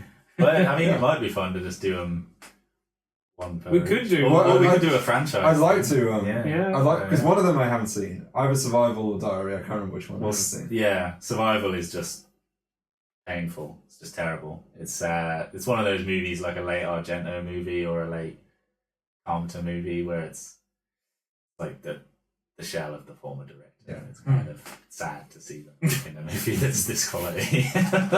I'm sorry. Well, he's dead. But I'm sorry, the spirit of Romero for what I say about it, but it's terrible. Survival of the Dead is not good. The only thing worse than it is the remake of The Day of the Dead. If you've ever seen that. No, I've never seen the remake. Yeah, that's not good at all. Yeah. No, really? When did that come out? Shortly after the Dawn of the Dead, but with none of the people. Yeah. Yeah. So At least, I have memories of being bad. Did Romero stay in horror? What did he do in between all of these? Mostly his legacy. Yeah. In fact, as far as I know, entirely in horror. There's a couple I haven't seen, but I believe they're 1, shit, and 2, horror. But the ones, yeah. He didn't really get outside horror that much. No, I'm not sure that he, other than when he was young, wanted to. I think he liked the aesthetic of horror as he went along. He made Creepshow, which is brilliant. Yeah, I heard of that one. Yeah. Anthology movie. Yeah. Working with like Stephen King, right? Yeah. Right. Precursor of your kind of Tales from the Crypt series and all that kind of stuff. Basically, it's kind of a thing with him, like the kind of comic book style horror things. A lot of the times when you see a depiction of Romero, it will be in this comic book kind of style because of Creepshow. Okay. And his affiliation with starting these. Oh, that's why when I googled him, he comes up in like interesting. Yeah, he's massively influenced. What are they called? That's from like the 30s, right? Pulp novels. Yeah. Pulp stories. But it was a big influence for him. Like let me see. Golden Age horror comics. He took a lot of visual inspiration from Night of the Living Dead with a lot of the shots. As well as film noir as well for the lighting. Yeah. But yeah, the comic influence, especially on some of the shots you can see. And like the Creepshow comic aesthetic carried on through like the sequel and also the and there's a lot of movies that have just taken that on as a thing. The Creepshow TV series had a episode in the latest season, which is I think from this year or last year. Quite interestingly, when they find some original Romero comic books that he'd written that nobody knew about. And then they start reading them, and every page they open, the characters on it come to life. Cool. So the zombies start coming to life, but then Romero comes to life. So they're having a chat with, obviously not real Romero, but someone playing Romero, but he's in this comic book style, and he's just having a conversation with him. Yeah, and it's like straddling the line of not good, because it's the Creepshow TV series. Yeah. But it was fun, and it quite a cool homage to Romero. Yeah. What else then? Is there anything else really there, Mike, that we haven't discussed so far? Is there anything that you looked up while you're researching this and going, this is really cool, when we should get it in? Because there's always something I think of afterwards. Well, I think there's a few hot topic facts that I guess we should include. I think it should be like highlighted that it is one of the most profitable independent movies ever made. $114,000 budget and $30 million return. Really? Which is 263 times the budget, and the apparent average budget for the time is $3 million, as opposed to the 114K. Wow. The distributor's got basically all of the profits because he kind of got fiddled on the deal because of inexperience. There was no copyright notice, as we said off camera, but I've had to repeat it. Because the original plan was to call it Night of the Flesh Eaters. Right. But they submitted it, and somewhere along the way in the dialogue with the distributor, they changed it to Night of the Living Dead. So they removed the copyright notice, but then forgot to add a new one, which meant that basically it was free to use. It was copyright free up until 1996, 1989 even, when you didn't need the notice to have ownership over the work, and therefore after that point. So that works retroactively. You needed permission. I believe so. Hard to get solid information about it.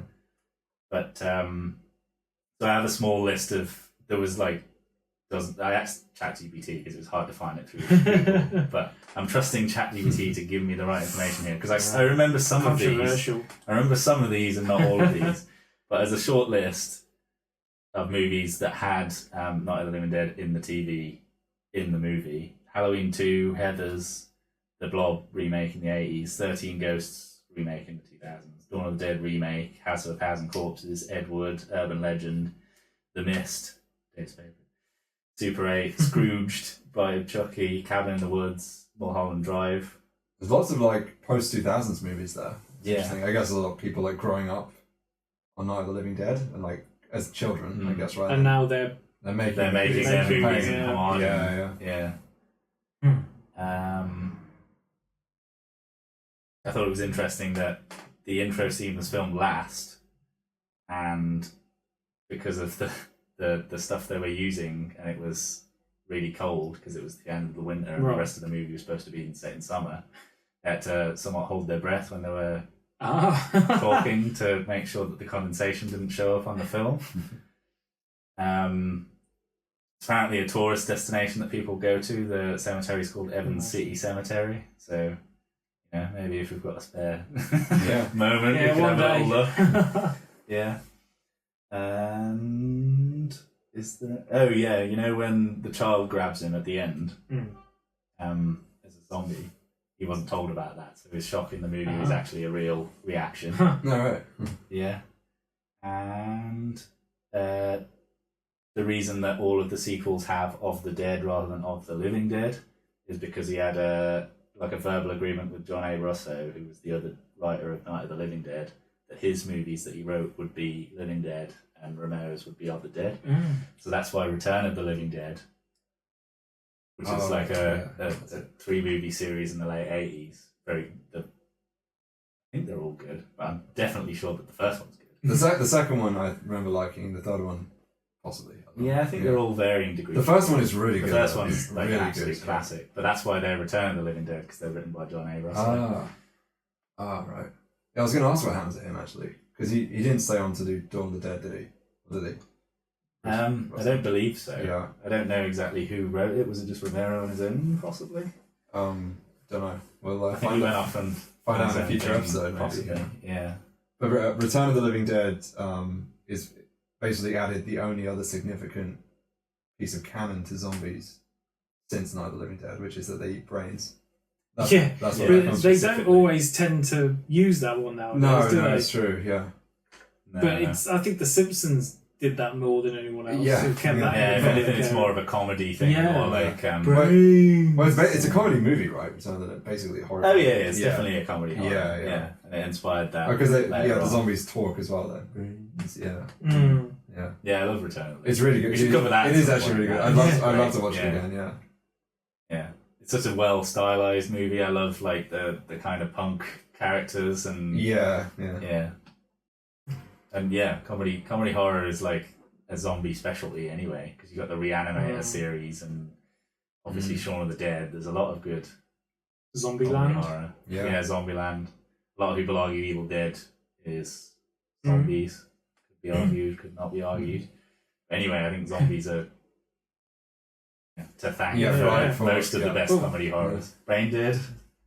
Oh, Brain Dead. That makes the top 10 for me. Yeah, which I forgot about until now, but yes. Classic. So I think overall for me the movie Night of the Living Dead, especially after we've talked about it more, is really interesting. Themes in there, intentional or not, have led to a really interesting discussion. I think it's a miracle that it was made, and the fact that it was made is it's made so well, extremely on influential. its tight budget. Yeah, and that the way that it was made, of avoiding like the studio system, contributes towards its own theme is interesting. I think that the pointed the pointed decision to make colorblind casting as an entirely new level to all the themes already there. It's so interesting. It's so like ahead of its time. Been said a million times before, but it's so ahead of its time in that respect. And I think it keeps it even more relevant by being colorblind, because it's a portrayal of a black character which you would sometimes see in some movies today, where the race isn't so much of an issue. It's always an issue in some respects. Yeah, but it's still not kind of a problem these days where they racialize the casting of a particular person. It can. Yeah. But it's done in such a way, because they didn't change the script. He comes across as a normal guy. And obviously a black person is a normal guy, a normal girl. Yeah. I think it's a brilliantly transgressive decision to cast a black guy and make it exactly the same. And he didn't even really think about it. I think that's the incredible thing. A lot of this was so haphazard. Yeah. He just they were all kind just of a did bunch it. of hippies. Yeah. Like if you listen to Romero talk, he's like, yeah, I just wanted to do that, man. Yeah. That kind of stuff. But I love that. But it's amazing when you do that, and when you don't give a shit, and you're just making something, you're doing it for the fun of it, and you're just kind of putting in what you want to.